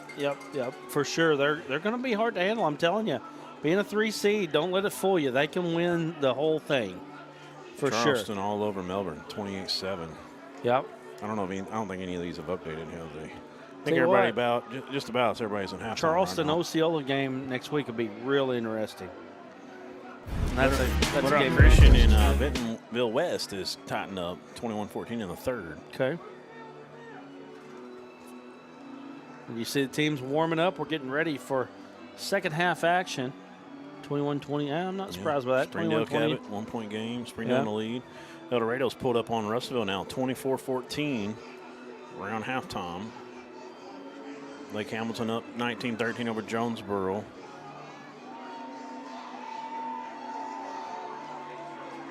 Camden Fairview 14, Harding Academy 10. Camden Fairview 14. Hard. Hey, how are you, man? How's it going? Brother Larry Elmore here. He did the prayer before the. Oh, yeah. Yeah. He told me he knew you. Good to Yep. see y'all. How you doing? Yes, sir. Good to see y'all. You gonna be Great around job. after the game? Yes. Come up and talk to us. Okay, cool. All right, man. Antioch Landmark Missionary Baptist Church. Yes, sir. Pastor Yep. there. Yes, sir. Larry Elmore, you said? Yes. Nice meeting you, sir. Well, Perryville Mustangs. You saying a prayer for them? Absolutely. Say a prayer for everybody. Got an extra one for Perryville. There you go. we'll talk to you after. All right. Okay, sounds good. See you, man. All right, we're ready for second half action. Perryville going to kick off here as Wyatt Drennan is going to be the kicker for the Mustangs. Getting ready here. You got to wonder what each coach said to their team. Yeah. Gentry leading DeWitt 14-6. Charleston all over Melbourne. I think I said that a minute ago. 28-7. There is somewhat of an onside kick-ish type Took a of knee. thing. It didn't feel like an onside kick, kind of almost like kick it at somebody maybe. That's maybe what they were trying to do, but easily handled by Atkins. Atkins going to have good field position to start here, second half. Yeah, updated scores at the bottom now. You see those scrolling by on the ticker there. Robinson, Valonia, Russellville, El Dorado. The road to El Dorado for Russellville, that was a long bus ride. I promise you that. Yeah, And it's a some of these 10-point teams. game. I hope some of these teams left on Wednesday. Cross It's a County long all the way way, down man. to Junction City is one. Newport. Crawford hands off to Martin. Martin trying to get to the outside. He does. Cuts up across the 40. Cuts back, but he is stuffed. Nice job there by Parker Aiken. Yeah, and these scores you're seeing now, these are updates from our executive producer. He's watching these games all around the state, so he's getting real-time scores quicker than a lot of times Yep, you go to what a you get on- website. Sometimes some of those we're reading off might be 20, 30, 40 minutes old.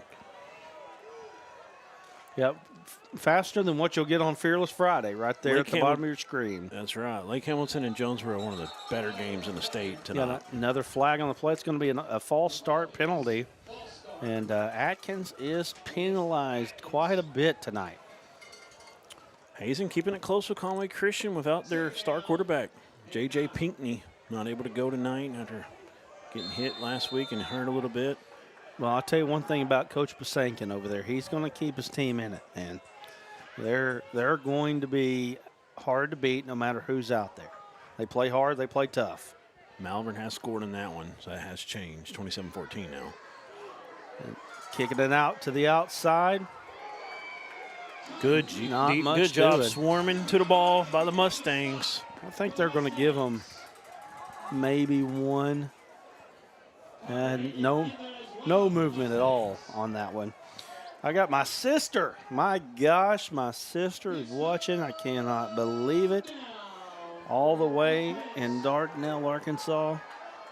David Bowden on that catch. But she said, watching your broadcast, these are my kids. So there you go.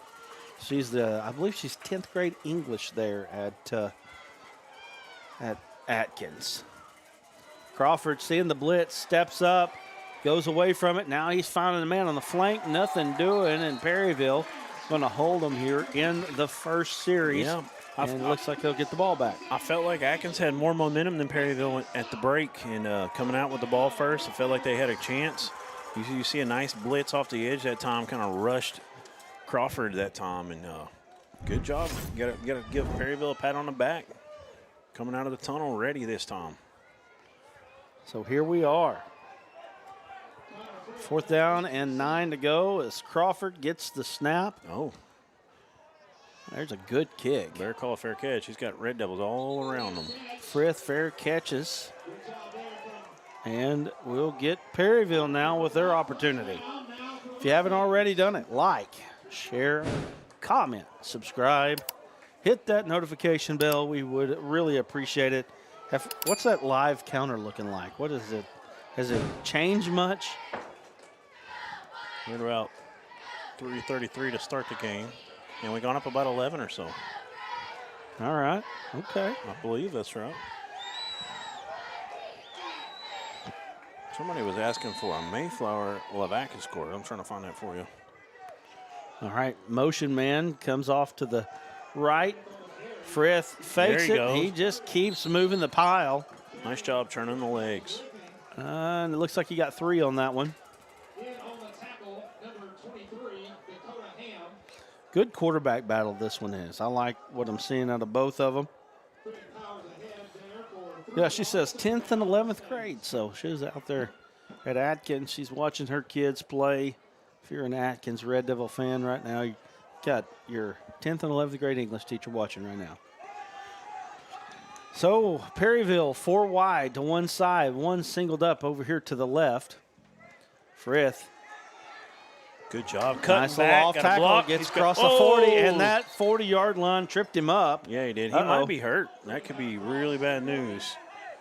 I think, I don't know. Yeah, he's holding his right bicep area. I think he landed on a football possibly. Goodness. They're working on him right below us here. So first down there. Look at this kick-out block there. It was a pretty good job. That's a play before where they just kept pushing, but that was a good job from 76 for Perryville, kind of pushing that pile. Ian McCain. So Evans going to line up at quarterback now. Looks like they're going to run some more Wildcat action. Look at this. Evans gets out to the trouble. 50, to the 40, 35-30, and he is It's going to be a popped. penalty, but the ref went down. I don't think he saw it. Coaches are over talking to him saying, hey, that should be a flag. No call. They're going to mark the ball down on the 29-yard line. Big gain on the play. You know, they had it blocked up well. Atkins had it stood up pretty well, and he just got outside of everybody. 31 yards on that one for Evans. You know, there might not have been a whistle there as one of the refs. You know, I'm not sure if they could hear the other one. Got Evans no trying to call find there. some room. He's Look got at a him. little bit of it. Ooh. Gets across the 20, down to the, looks like about the 17. He brings a different dimension running the ball. He's got a little speed, and here comes Frith back in as Evans kind of banged up a little bit, coming out for a breather after those 2 long runs. Actually, that is. Oh, that's 6. I'm sorry, yeah. not Frith. That's Wyatt Drennan. And they kind of know what they're running at this point. It doesn't matter right now. They're getting yardage. 4-yard gain there on the play for Cunningham. So Carpenter, if you can look straight down here, he's pulling the arm, the right arm, testing the grip, testing the arm strength. Might be a shoulder issue. You see it right there in the screen. Great job, our Chase Carpenter. Seeing how much resistance he has there. And back to the play. Cunningham looks like he's going to get stopped on that play. And that's not Cunningham, by the way. That's Wyatt Drennan. I apologize. That's the other number 6.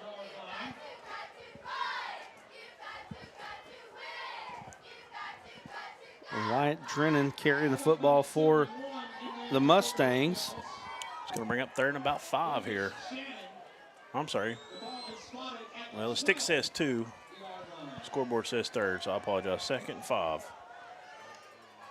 And he's going to get to the outside. Touchdown. He is. That's going to be a touchdown. That's touchdown for Wyatt Drennan, 12 yards out. And that's good to get the Perryville Mustangs their first lead of the ball game. Carpenter looking for them fireworks in the air. Yep, just a Wildcat lined up outside. They just got the outside leverage. Atkins just got hemmed in that time, and that was all she wrote. Frith got that thing going and got the ball to Evans as he came in. Got that big run down the sideline. So that extra point's up and good. And set them up, and they just had all the momentum. They've come out at half and looked really good on both sides of the football, Brad. Throw up your locals for me real quick. Everybody that joins us here on the local sponsorship is a huge help to us. Cannot tell you how much. A big deal for us. And let me give you Fog and Fern real quick.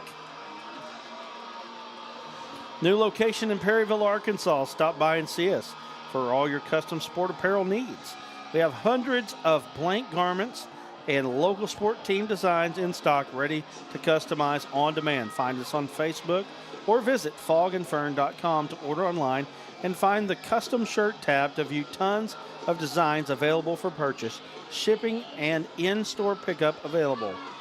And you can find them at fogandfern.com, or you can email them at fogandfernclothing.co@gmail.com. Here we go. We're ready for action. 7-3 is your score. Perryville with the lead. Here's the kick.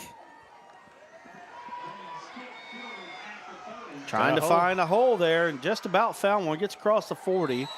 Looks like they're going to be about the 42-yard line. So good field position for the Red Devils here. And so my question to you, Duran, is this a sign of things to come? Offense is going to get a little bit going here in the second half, and we're going to have maybe a little bit more scoring. It seems that way, but Atkins did come out, and Perryville shut them down pretty quickly that first drive. It's going to be, I think right now it's very important for Atkins to at least move this football down in the Perryville territory at minimum if they don't go down and score for them. I feel like a lot of momentum in this hometown right now, this hometown stadium here of Perryville. Atkins really needs a good drive. Frith back out at safety. Penalties are killing Not Atkins. A good start there. Absolutely killing them right now. Update from Pottsville. Apaches had the ball to start that second half. They're up 27-14 still with 11:50 and ticking as they're just getting underway in the third at Malvern.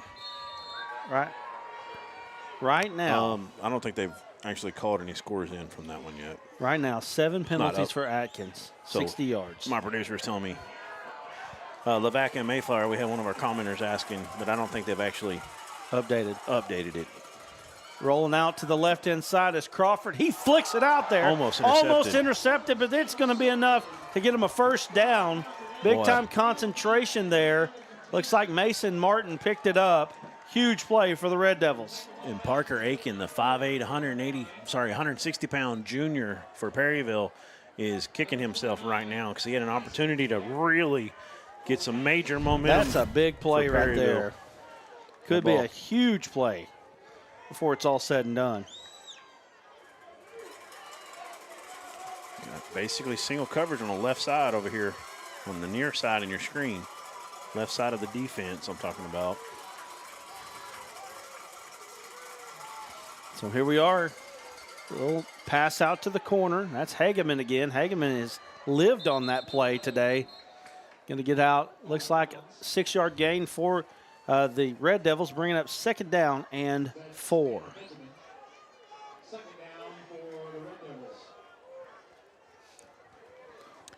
Both these teams really like to throw out to the little bubble screens, especially Atkins. They've done it a little more, it seems, and doing a good job blocking out in front for the most part. They've got guys that when they get the football in their hands, they can make things happen. You got to swarm to the football if you're Perryville, and they've done it for the most part. This time, Crawford keeps it. Gonna have a 1st down. That's going to be another 6-yard gain. I really like the way he runs the football. He runs with some reckless abandonment, and he's a guy I think that probably needs to carry it about 15 more times before this game's over for Atkins. He's that battering ram type. If you ever get into some short down situation, he's a guy that you run a little single wing action with him, get him behind some blockers. Got trips down to the right, Devils to the left. Dropping back is Crawford. Crawford looking to the end zone. He's got a man behind the defense. Bowden. That is dropped. Holy cow, he put it Bowden. right on him. So we've seen a pick 6 top play dropped from Perryville, and now we see a touchdown, 6 points for sure, drop from Bowden and Atkins.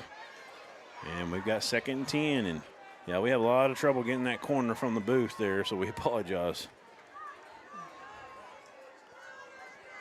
No telling what obstacles you'll face every week when you go to a new place, right?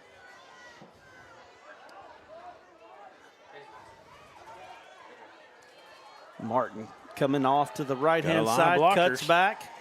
It's across the 30, getting close to the 25. They're going to mark it about the 26-yard line.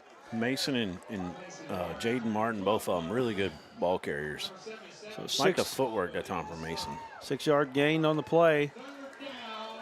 About 3rd down and 4 here.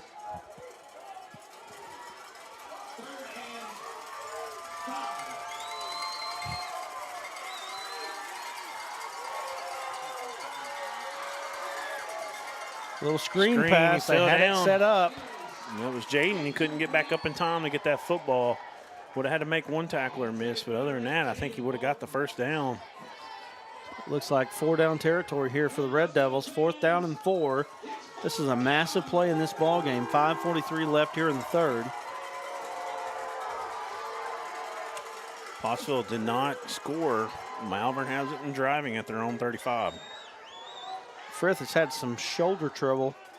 Got injured a week ago, so dealing with that. Here we go. Little bootleg. Lot of Crawford pressure. in trouble, trying to find a man. He tried to find Mason Martin and just couldn't find him. And looks like all the momentum right now rests with the Perryville Mustangs. He tried to one-hand that just a little too far out of his reach to pull it back in, and would have been short of the stick. He had a defender about to blow him up anyways, unless he broke that tackle. So Perryville definitely, like you said, continues to build momentum here in this 2nd half. If they go down and score right now, you know, they're going to set themselves up nicely. Going to put a lot of pressure on Atkins. You see if Frith is, you see number 12 coming back out? I think 14's out there, Evans, right now. So Frith did play defense, but maybe just throw the football, maybe. Just can't throw it, maybe.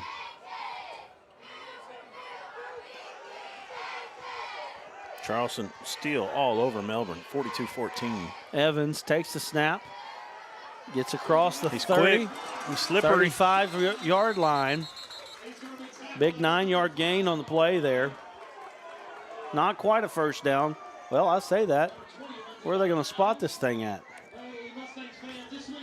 Tell you what, Perryville doing a pretty good job on these Wildcat plays. Kind of slipped there at the last second. He got popped pretty good because of it. Wyatt Hearn and Austin Martin Trussell closing, coming down on him, sending him out of bounds. But he did get that 1st down. They did get a 1st down on that. I'm telling you, Evans has just got a different little, you know, he moves a little different. He's a little quicker. He's got a little herky-jerky style to him as well. He can get around guys. Changes directions quickly. Oh, we got movement on the right-hand side of the line. Penalties haven't been as big a bother for the Perryville Mustangs tonight. Got them for 4 for 20 yards. Yep, just the right tackle that time. Just trying to get out quick.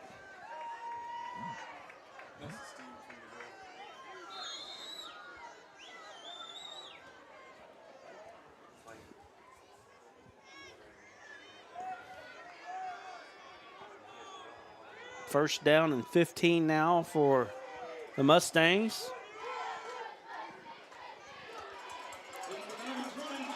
Down to the 35. Going to get pretty close back to the stick there. Evans lowering the shoulder that time. Running hard. Now you got big number 6 coming in. So they kind of change out the Wildcat top quarterback here, and that's Wyatt Drennan. Had a touchdown a moment ago. They've just really just changed the offense completely here. What's going on here? 77 in the backfield right now. This is he's just a lead blocker. Billy That's all Bob, he man, is. coming in here. Got a man-child. Let's see what happens. Get out ahead, big boy. Had to go to the right there a little bit. Couldn't quite get to his block that time. Atkins did a good job scraping down on that one. Very short gain, 1 yard. Drennan on the carry. That's going to be a 6-yard carry. It's going to be Look who it 3rd is. down and 9. Frith coming back in at quarterback. Okay. And you see Evans coming in at the same time.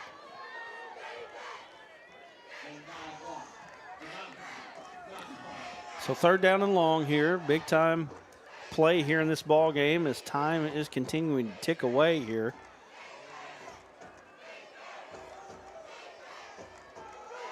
Frith going to take the snap.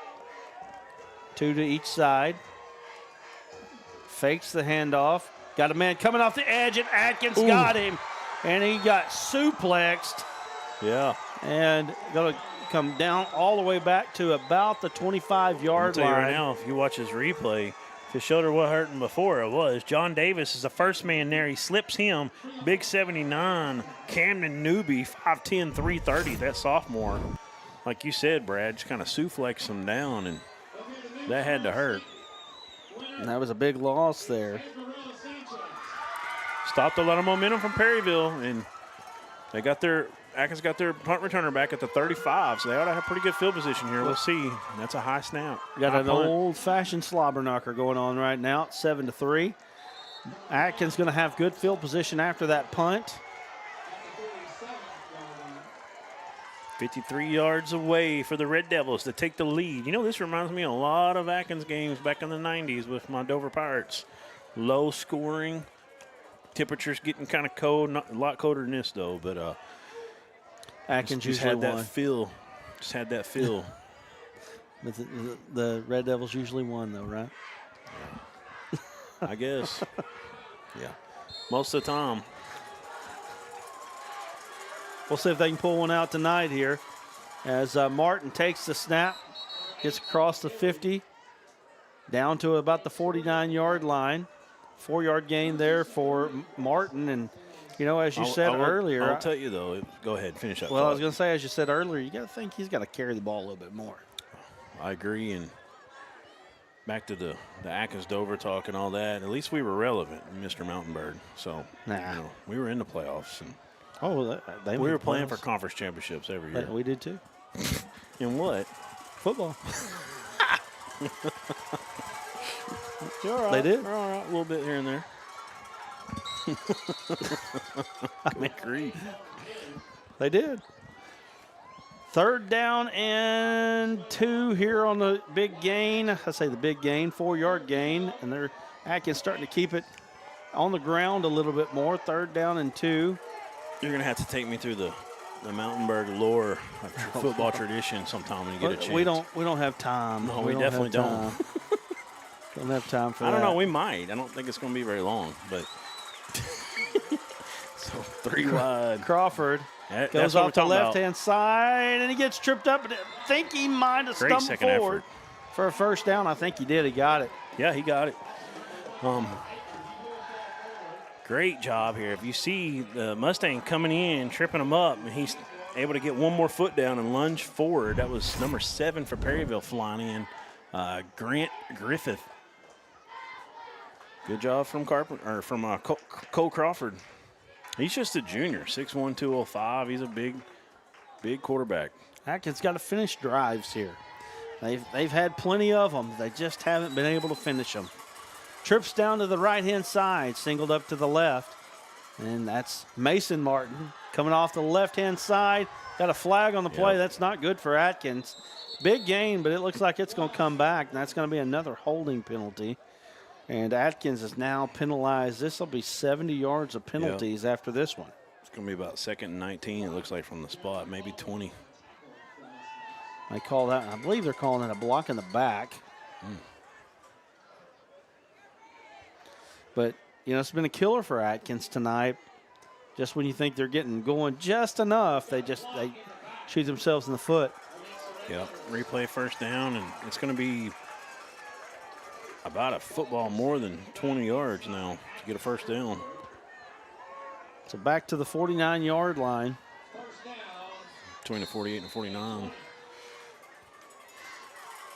Atkins looking to take the snap. First down and long.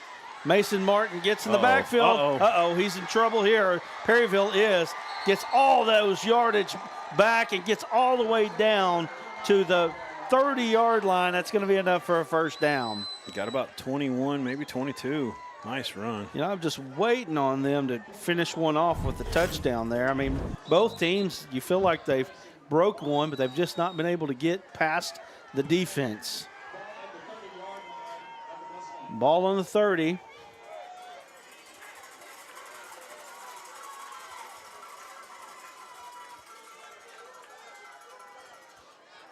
Crawford looking at the sideline, taking his cues from his coach.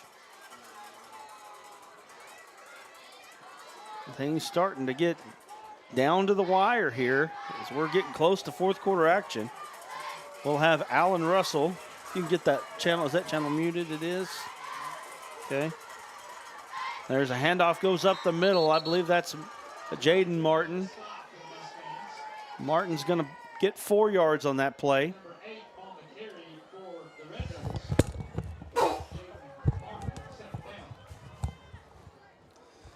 Going to bring up 2nd down and 6. I think that may be the last play of the third quarter, so we're going to go to fourth quarter action. Here in just a moment, Atkins walking to the sideline. We've got a 7-3 ball game as we go down to Alan Russell here. So he's going to tell us about what's going on the sideline. If Alan is moving toward the Atkins end zone, if you can see him over there. All right, Alan, can you hear me? Take it away. Yes, sir. It's absolutely freezing down here, man. And I'll tell you what, both of these defenses come to play. Like, they made a point. It wasn't going to be high scoring like week 1, Brad, or whenever it was they played earlier in the year. These defenses are getting after it down here, and I love it. We're looking at a low-scoring ball game. Let's see who can pull it out here. All right, Alan Russell down on the field with a sideline report. If you like what you see down there, you can sponsor sideline reports. But we're going to go to a quick break, and we'll come back and we'll have more ASN Game of the Week. It's 7-3 Perryville as we go to the fourth quarter of action. We'll be back in just a moment. Look, everybody's talking about D3 Auto Sales, and I say to myself, there must be something special about this dealership, and it's their prices. You can get one of these vehicles right up here for not a lot of money, right? That's D3 Auto Sales in Desart, d3autosales.com.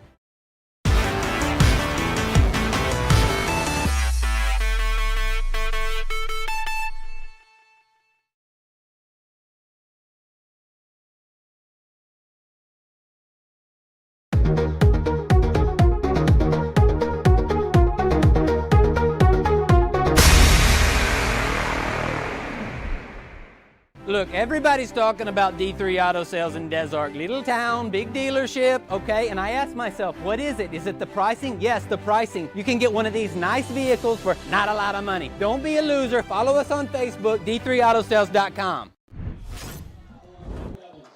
Here we are, fourth quarter action. 3rd down and short for the Red Devils as they are driving deep into Perryville territory now.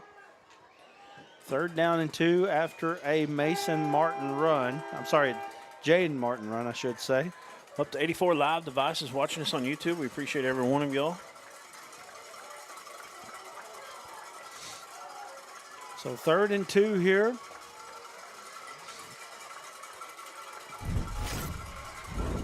Martin lined up in the Wildcat formation. And we got another flag on the play. Looks like it's going to be an illegal formation. Would have been a 1st down, too. Or close to it, at least. Illegal procedure on the Red Devils. He would have had it, actually. And you go from 3rd and 2 to 3rd and 7. Can't have it. You got to be cleaner than this in a playoff game. You know, they're lucky that it's a 4-point game right now. They still have an opportunity to win this thing. Winner gets the Bismarck Alliance. That's a tough one. Very tough. Bismarck sitting there watching this game, licking their chops right now. 10-0 and played a lot of good football this year. Cole Crawford drops back, throws back to the left-hand side. Good read there. Nice job there by number 3 for Perryville, Will McKinney.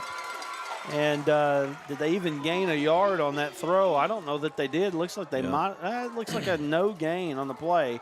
Tell you what, Crawford missed the mesh going back to the right-hand side of the field. Had a good one. I think it was Mason Martin running across there. He chose to go back to the other side. That proved to be costly. 4th down, and we'll call it 8. It's actually a long 8, short 9 here. Good job from McKinney, the 5'7", 140-pound senior, wrapping him up immediately. Here's Crawford dropping back. He's getting flushed out of the pocket. Perryville's got him in the grasp, and he sacks him for a huge loss. And that is a huge play for the Perryville Mustangs. Wyatt Machen, if you'll see here, as Crawford rolls to his right, left defensive end, just reaches out and grabs him by the belt buckle area and stays on and gets him down. And huge play right there. One of the plays, if not the play of the game, if Perryville can hold on. That was a huge stop. And Perryville, we talk about momentum a lot. Perryville's got it. Perryville's got the momentum right now, and really, if you think about it right now, a touchdown in this situation might be enough to go to Bismarck. Well, you want to talk about bragging rights. You're talking about 2 rival teams playing each other in the 3A state playoffs. This game right here is still a turnover away. You can turn it on its top. And these two, you know, you talk about they play each other every single season, and you've got a leg up already. here. Yeah, they're going to get a flag. You get a leg up if you win this ball game. So now Perryville with the false start here, and that's going to back them off schedule. Aaron Wojcicki says 1 quarter to go, Atkins, let's go. And then he says Bismarck is tough, but so is both of these teams. They are. I will tell you, from what we've seen at Bismarck, they play very hard. Gosh, I feel like you're in for almost a different level of hard play with the Bismarck Lions. They just play so hard. You ever watch Boonville play and how they're coached? Charleston that same way. You know, there's a lot of teams you could go through the list. Fordyce, another one. That's what you get with Bismarck. These teams right here, though, they've got some weapons and they've got some chances. Just like we kind of thought Pottsville, Malvern was going to be probably a 10 or, you know, I did say I thought Pottsville played as good as they could. They can make it a game, but I still had them losing by 10. Right now, they've got a chance here to take down Malvern. I don't know what it is. I haven't looked at it since it was 24-14. But whoever wins this game is going to have a chance to knock off Bismarck. And sometimes when a team has a bye and has a week, that kind of slows you up a little bit. Gets you out of rhythm a little. But right now, we still got to figure out who's going to win this one. Still a lot of clock. 9:25 to go. Perryville wanting to really get ahead, though, here. So Perryville calling for the snap. That's Frith. He's back in. He dodges a man, gets across the 40, and avoids the hit. It looked like the 2 Atkins players actually hit each other. Yeah, but then another one came in and bumped him on the sideline there late. Didn't hit him hard or nothing, but you got to be careful with that. And big gain there, 10-yard gain there by Frith. Going to bring up 3rd down and about 6 now. Watch this last Red Devil come in at the very end right there. Yep. just had to do it. Got to be careful on that kind of stuff, especially in the situation that you're in right now. And they really watch it when you're on their sideline, too. You know, the opponent's sideline, they always try to watch. Oh, we got a false start there. Two guys moving in motion, coming forward as well. Just didn't snap the ball when they expected, I think. Just mistimed it. That was a big play there because you had 3rd and 6. Now it goes back to 3rd and 11. Perryville's got to be careful here. You don't want to run around, throw the ball late across the middle, trying to scramble to get guys open. You want to be smart with the football. If it ain't there, you know, get what you can get and punt the football away and play defense. Well, your defense has done well this year, or this game for sure. Good enough to get you to where you're at right now.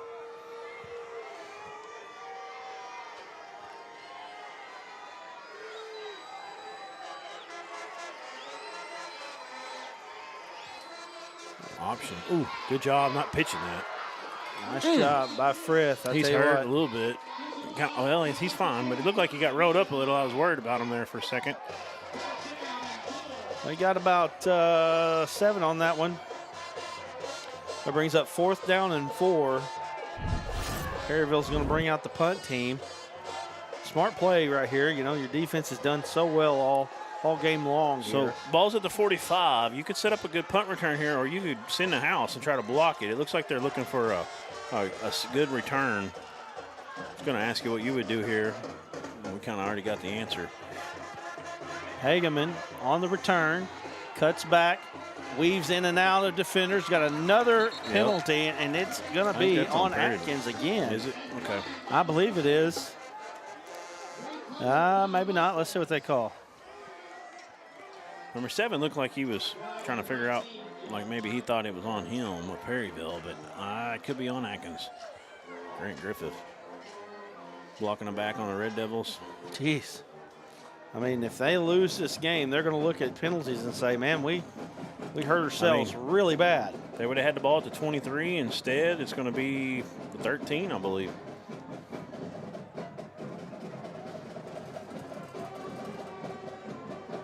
My producer said he saw blocking them back. I didn't actually see the call. I was still looking at the roster. Malvern is driving on Pottsville right now. So 14 yards. 27-14. The Apaches lead. Malvern is driving. I guarantee everybody in Pottsville is praying for that clock to tick faster than it ever has in their lives. Crawford, goodness gracious, he's got a rope on him, don't he? And I'm telling you right now, Bowden's been open all night. He's either dropped it or they've overthrown him, and that time it was a great got completion. A flag from the sideline. You got to be kidding This might be a sideline warning. Another one. And Atkins has already had one, and if so, that's going to be a penalty. I can't remember what sideline warning is, if that is the call. So they're calling that one on Perryville. That was a big one. Show that replay one more time. That's after the play. Late hit there. So he hits him, kind of. Yeah. I don't know. That's what they're calling. The Atkins coaches really got into it there and was saying, hey, look at this, and helped get that call. So good job by the Atkins coach. He kind of ripped them and kind of threw them a little bit extra, but we've seen that a little bit all night. You know, there's been some extra a little bit, so just got to be careful, guys. We've seen Atkins do that a moment ago and kind of bump a guy. They didn't get the call. Tom Perryville gets it, so both teams got to watch it.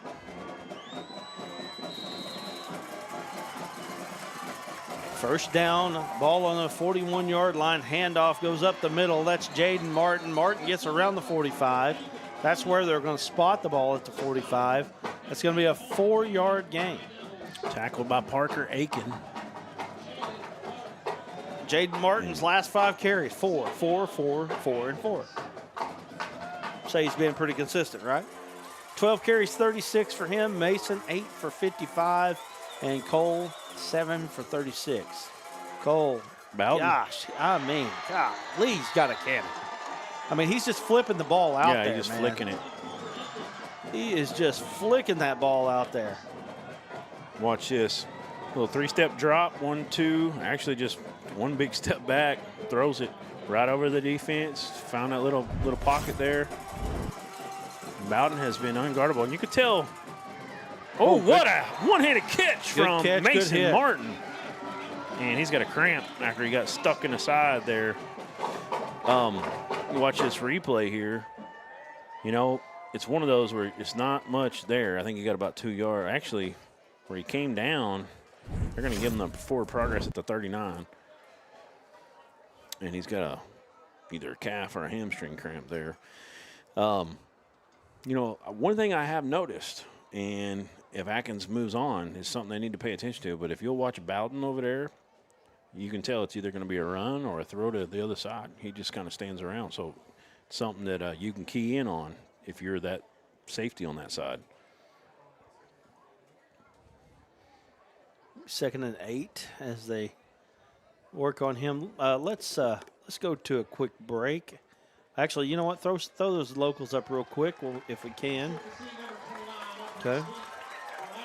And they got Bowden up. As you see, as we get into these local sponsors here, he's walking it off. He's locked up pretty good still, though. Calf cramp. Just go to it. Got Teague Law Firm, Joby Teague out of Mark Tree, and Caring Hearts Home Care, Sandy Teague. Appreciate them. Yep.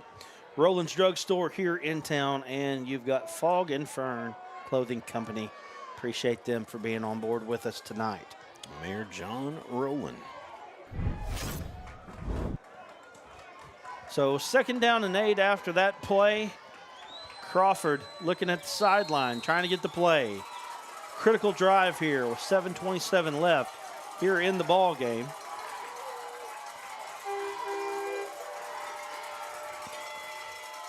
Big play. Dropping back.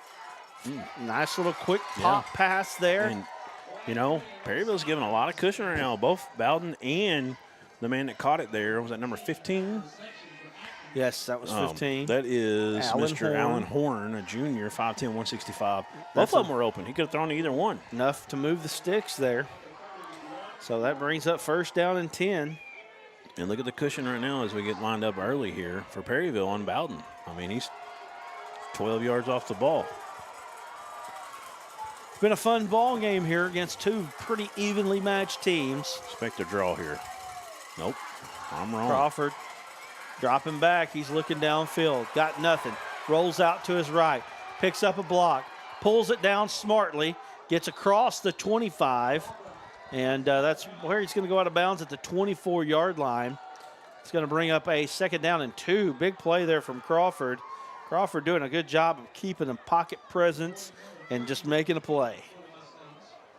Yeah, really good decision from him. Rolling out, did a little pump fake, got a few extra yards, and then just jumped out of bounds, avoided the contact. Stopped the clock as well. And off goes the left-hand side. Gonna get down to about the 20-yard line, enough to move the chains. 1st down here, 4-yard gain. Jaden Martin on the carry. Guess what, Jaden? Another 4. Wow. So we've seen Atkins get down at this point multiple times tonight. Not able to get a touchdown yet. Let's see if they can punch one in and take this lead. See if Perryville defense can hold them. They got a fresh set of downs here at the 20. Crawford hands off to the left. Not much doing there. Maybe a yard on the play. Great job wrapping up by Jeremiah Caldwell. Jaden Martin didn't get 4 that time, just 1 on the carry. Caldwell's the guy that comes in and plays a little H-back for him as well. I missed it. What? Not that time, Aaron. Just 1. Just 1.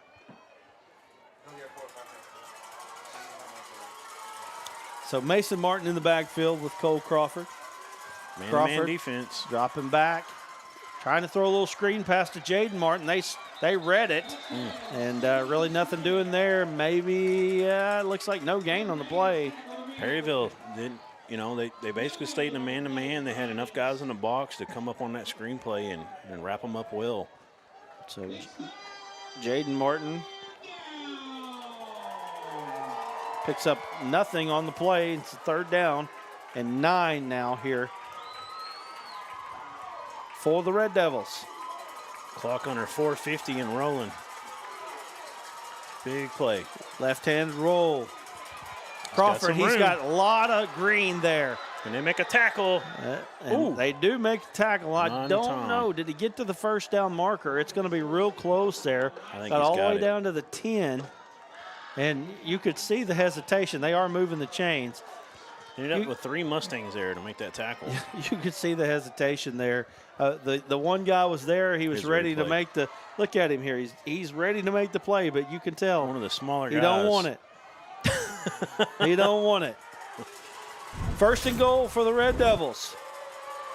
Jaden Martin gets up to across the 5, down to the 4-3-2, and he's going to be stopped, and the Red Devils are knocking on the door. Great 4:02 execution. to go in the game here. As we are First and goal, or second and goal on the 3. That was a 7-yard gain for Jaden Martin. if Atkins can punch it in here, Perryville's basically going to have one Oh, drive. good stop there by the Mustangs. I say it. He pushes his wow. way in. Holy cow. They just kind of quit pushing on the defense there, and he didn't. Oh, my goodness. Jaden Martin. He was stopped in the backfield and just I think kept they kind driving. of thought they were going to blow the whistle, and they didn't come. And that was Mason Martin, 29, I think. As we see the replay. Touchdown, Atkins. No, it's Jaden Martin. I thought it was. Watch them spin, and They had him. And they were kind of pushing him the other way a little bit, and he just picked up momentum. And keep that Jaden Martin, replay there. We talked about him earlier, you know, how he didn't go down on one play. He was still standing up after they blew the whistle. So he's played tough on us. 9-7 PAT pending. He kicks it right through the uprights. And Jaden Martin has helped his team get a 10-7 lead here. Let's go back to that replay on the touchdown there. As you can see, you've got shotgun snap. Jaden Martin just looks like he's stuffed in the backfield, and he just keeps the legs churning and carries a Perryville defender into the end zone He's saying for a touchdown. He wants to be that D3 Auto Sales MVP of the I'm game, telling making a you. case for it. 10-7. That's the first touchdown by the Red Devils. Cole Crawford did a lot of the work on that drive, but great job by Martin to never quit them legs from churning there and getting in. It's still a 3-point game, so Perryville has some options here. I don't know what their kicker situation looks like. They did kick an extra point earlier on their touchdown, so they do have a kicker. But 3:40 to go. Perryville really, you know, I mean, they could not get stopped here and maybe get another opportunity if they can get Atkins off the field. But I think right now you got to get it in this drive. What a drive. What a drive for the Red Devils right there. You know, just when they got themselves behind the sticks, they made play after play and somehow got themselves into the end zone. And now they've got a 10-7 lead here with 3:40 left, playing for their playoff lives, trying to get themselves to Bismarck. They're going to run this one. Frith has it. He takes it at the 5-yard line. Gets up across the he fumbled. Atkins has it. Atkins has it. He got popped, and Atkins recovers the fumble, and everything has changed. Yeah, you know, you've got a guy with a banged up right arm, right shoulder. Get a big pop on the left side. Let's see if he's carrying it in the right arm. He is. You'll watch right there come from the side. I mean, he's close to him. being down. I think it was probably loose, but they definitely called it out. There's no replay in high school. And one more time on that loop, I want to see the number, if I can catch that, of the Red Devil. Great Huge camera play. action from Chase Carpenter. Right there it is. That is. He jumped on. He was the man that recovered as 40. well. Number 40. Yep. He's had a night. He's been an enforcer all night. That is John Davis, a junior, one of those mini juniors for these Red Devils. Huge play for the Red Devils. They just took the lead. They've got the ball back, and they'd be just as satisfied to run this 3:33 out as they would be to score another touchdown. Yeah, and they got a kicker in Rivas that he's almost in field goal range already. They're going to throw it out to the wing. Not much Get them doing out of bounds. there. If you're Perryville, they're going to blow the whistle down. Forward progress. They're not stopping the clock, though. They're rolling it. They forward progress. He didn't get out. Yeah. Let's say 2-yard gain on that one. Who caught that ball? 15. So the clock is running. Perryville has all 3 timeouts. You're going to have to think about using them here pretty quick. Even if you're Perryville and you can hold them to a field goal here, you're still in business. But a touchdown here wins this ball game. Well, I'll tell you one thing. If we had a hit of the night right now, John Davis has got his name at the top of the queue.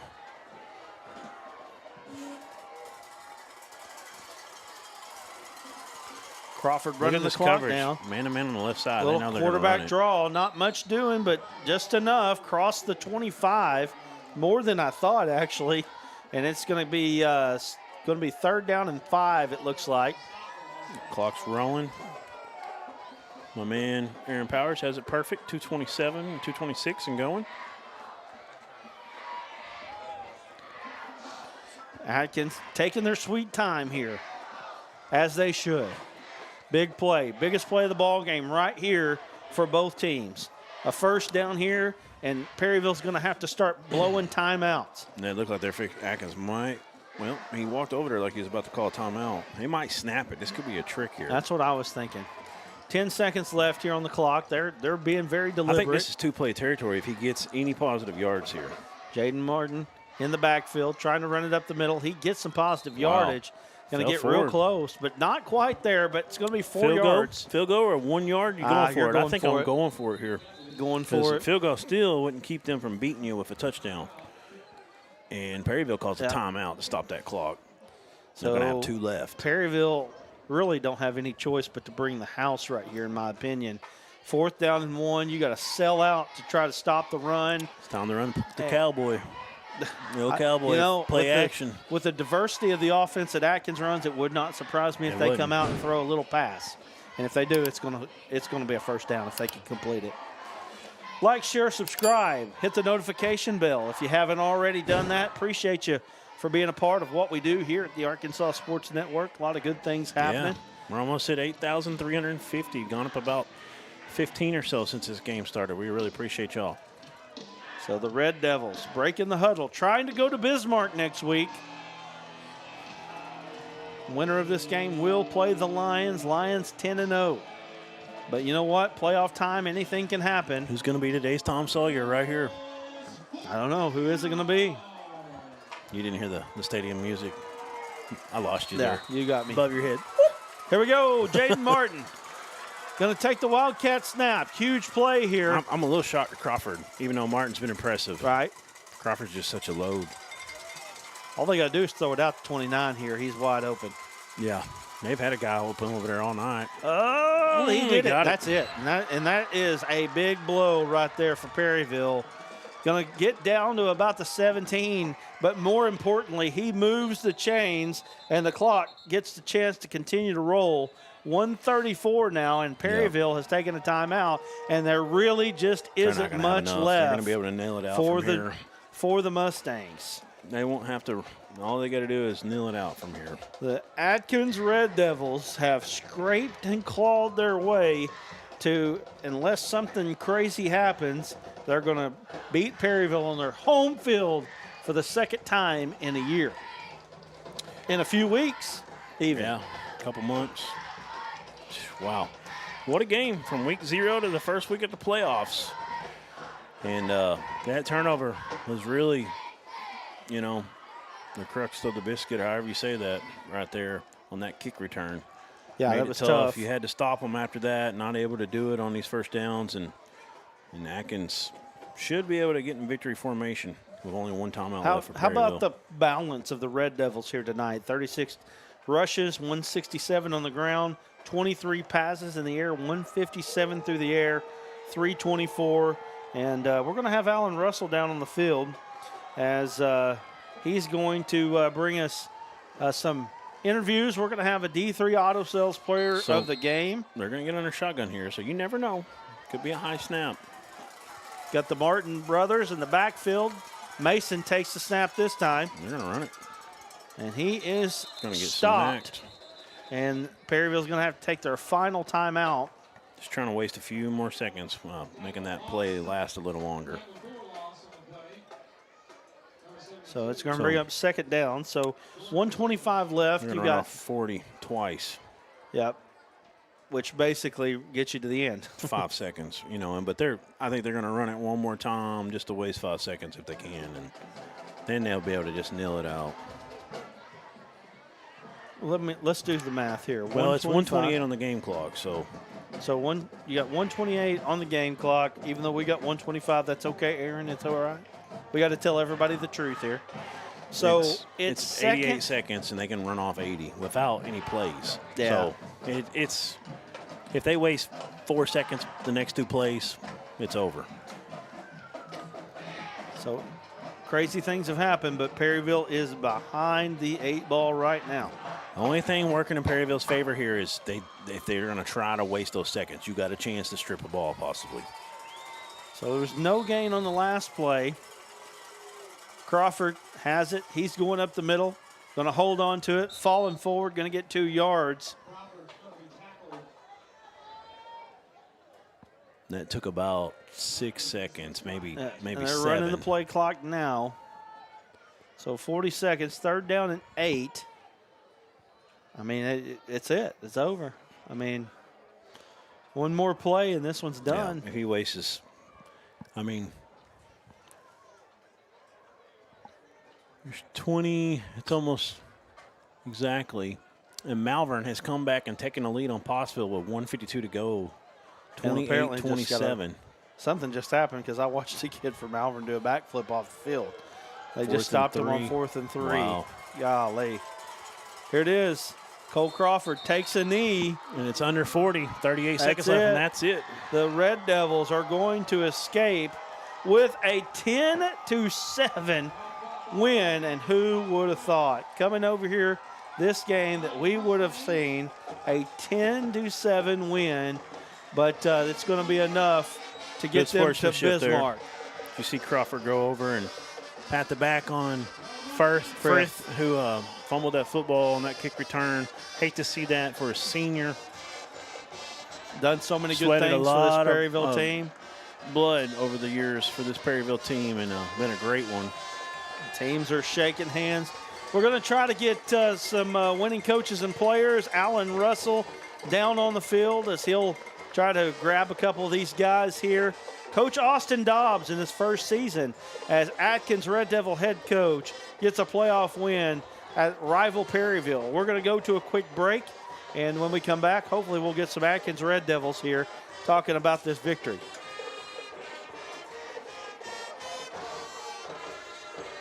During the Great Depression, nothing came easy. But with just 5 cents, an old truck, and a load of hay, John Tyson and his family found a way to deliver quality chicken to other hardworking people. Today, Tyson continues to find new ways to help put a chicken in every pot. Because people deserve farm-raised chicken of the highest quality. At Tyson, we remain committed to this simple promise: to always keep it real, to always keep it Tyson. Everyone tells you to think about the future, but there's power in the process. We value this moment because at ATU, every moment brings you one step closer to what comes next. You've got this. Right here, right where you are. Focus on the now, because our focus is on your success. It's so hot, you're gonna think my prices look like a mirage. Wrong. The prices on these trucks are the lowest prices ever. My trucks look different. Drink plenty of water and wipe your eyes. You're not gonna believe these prices. Go to D3 Auto Sales on Facebook right now. There comes a time in all of our lives when we need the help of legal services. Well, let Leah Jacobs at Heirloom Legal at 425 North Church Street in Atkins be your go-to when you are needing assistance. If you're needing a will or a trust, maybe you're helping an elder parent with Medicaid issues, or planning on opening a brand new business, maybe you have another legal need. Jacobs can help you plan your next step. That's Heirloom Legal, helping families build and protect their legacy through estate, elder, and business planning. Call 501-819-2553, and walk-ins are welcome. During the Great Depression, nothing came easy. But with just 5 cents, an old truck, and a load of hay, John Tyson and his family found a way to deliver quality chicken to other hardworking people. Today, Tyson continues to find new ways to help put a chicken in every pot. Because people deserve farm-raised chicken of the highest quality. At Tyson, we remain committed to this simple promise: to always keep it real, to always keep it Tyson.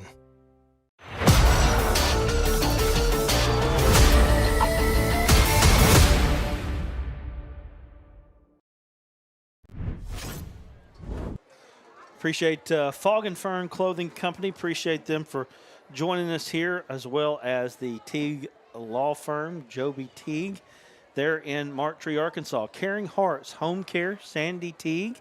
Appreciate them. Marktree, Arkansas, and the Roland's Drug Store.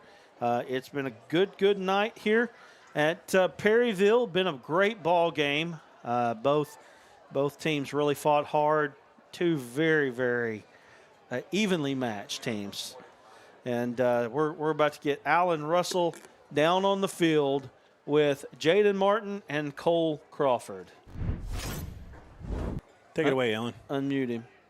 Game tonight, to score a game-winning touchdown in the game. How does that feel? I knew I had to give him my all that last bit if I wanted to play another game. This wasn't going to be my last game. I couldn't let it happen. I just backed up in the end zone, got in there somehow. Absolutely. Defensive struggle all night to win a game like that. What is your team? Oh, it's what we worked all year for, since spring. Just been pushing. Coach Dobbs really been pushing us. I mean, we came to the game knowing we didn't do it all for nothing. So, it turned out for the good. It turned out for the best. Absolutely. Best of luck at Bismarck, sir. Congratulations on player of the game. Yes, sir. Man, you played a good game all night, hitting passes when you needed to. What was you seeing out here tonight? I was just seeing my guys. I knew they wanted it for their seniors, and they were getting open. They were getting open when they needed them, and I was able to hit them tonight. Yeah, you were putting the ball on the money tonight, man, like on a lot of your throws. But really on that last drive, you really made some key plays. What was you seeing out there on that last drive? Just one-on-one coverages, and I think we had the better matchup, and I knew in the back of my head, like, I had to do it for the seniors. Like, I'm going to be there next year, and that's not how I want my season to end. So I just saw it, and God gave me the chance to put it in their hands. Absolutely. I love that, man. Best of ride. That's going to be a good bus ride home. Yes, best of luck, man. Thank you, next round. All right, guys, back up to you. All right, Alan Russell down on the field with Jaden Martin and Cole Crawford. The winning Atkins Red Devils as they pick up a 10-7 victory here at Perryville. It's been a great night here. Let's throw up our 3A bracket. What you got? Yeah, D3 Auto Sales, MVP of the game. We're going to give it to Cole Crawford. Okay, yeah. Yeah.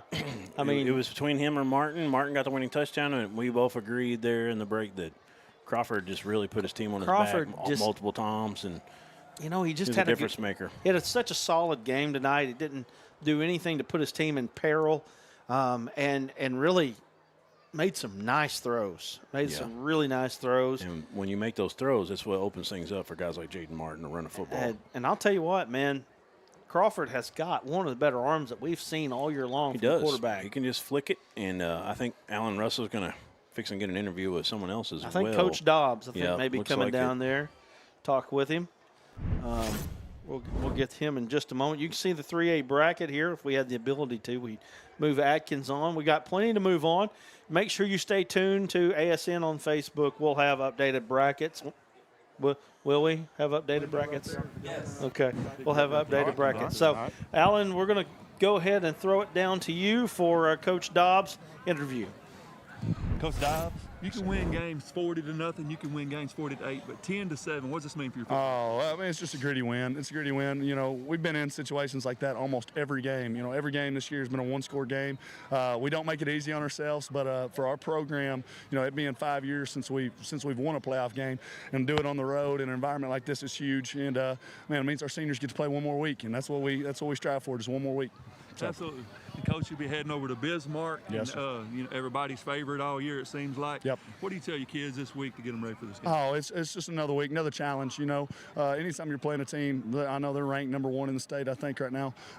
They're a talented football team, but you got to attack it and go to work the best you can and come ready to play, man, because you're going to Bismarck. So. we're excited. Best of luck the rest of the way, Coach. Appreciate it. Enjoy that bus ride home. Yeah, we will. We will. It's short. It's a Yes, short sir. one. It's short. Appreciate you guys. Yes, sir. All right, back up to you, Brian. All right, Alan Russell. I think that's all we got for tonight, but we appreciate what Alan does on the field for us. Let's throw that bracket back up there one more time, and we'll wrap this thing up from Perryville. Again, looking at it, I think Osceola is in a good spot to move on. So possible matchup tonight or tomorrow next week, I should say.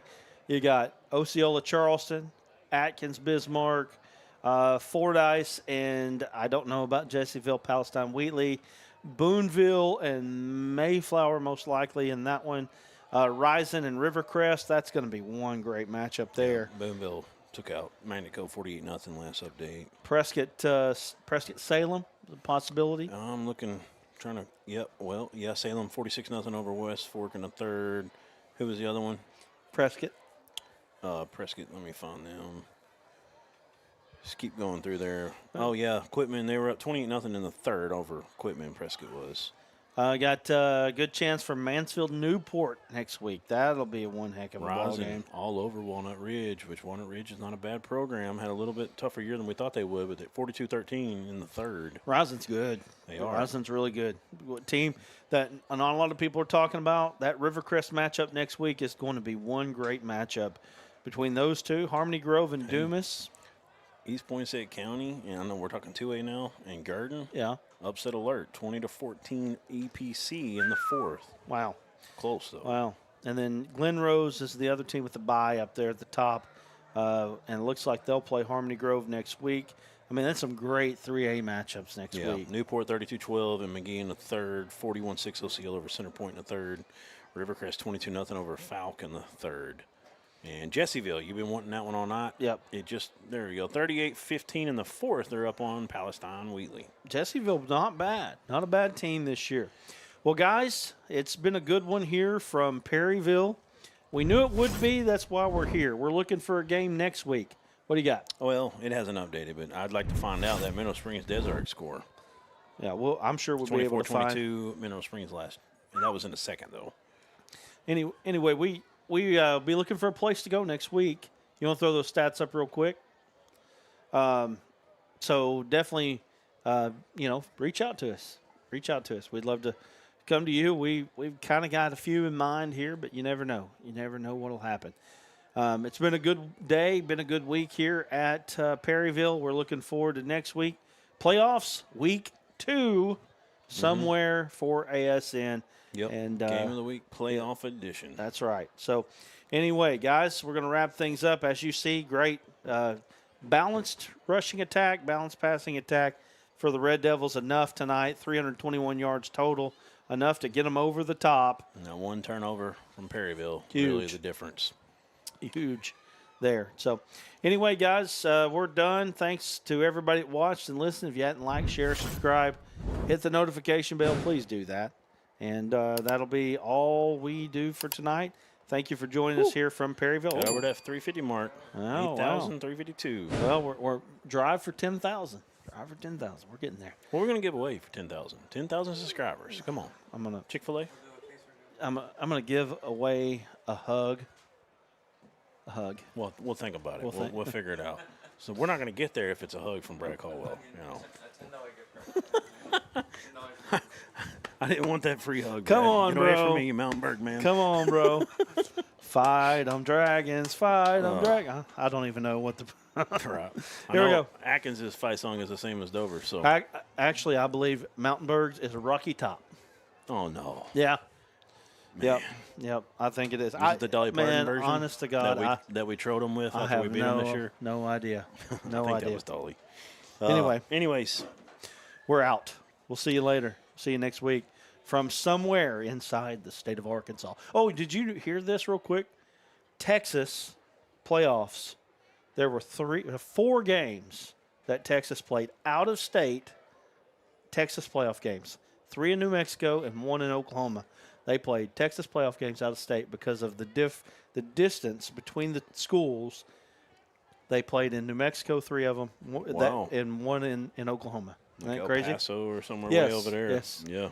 Yes, it was. So anyway, over there in the Nolan Richardson not stomping grounds. not happening in Arkansas. No. Anyway, I think guys, we'll keep it in state. Appreciate you. We'll catch you next week.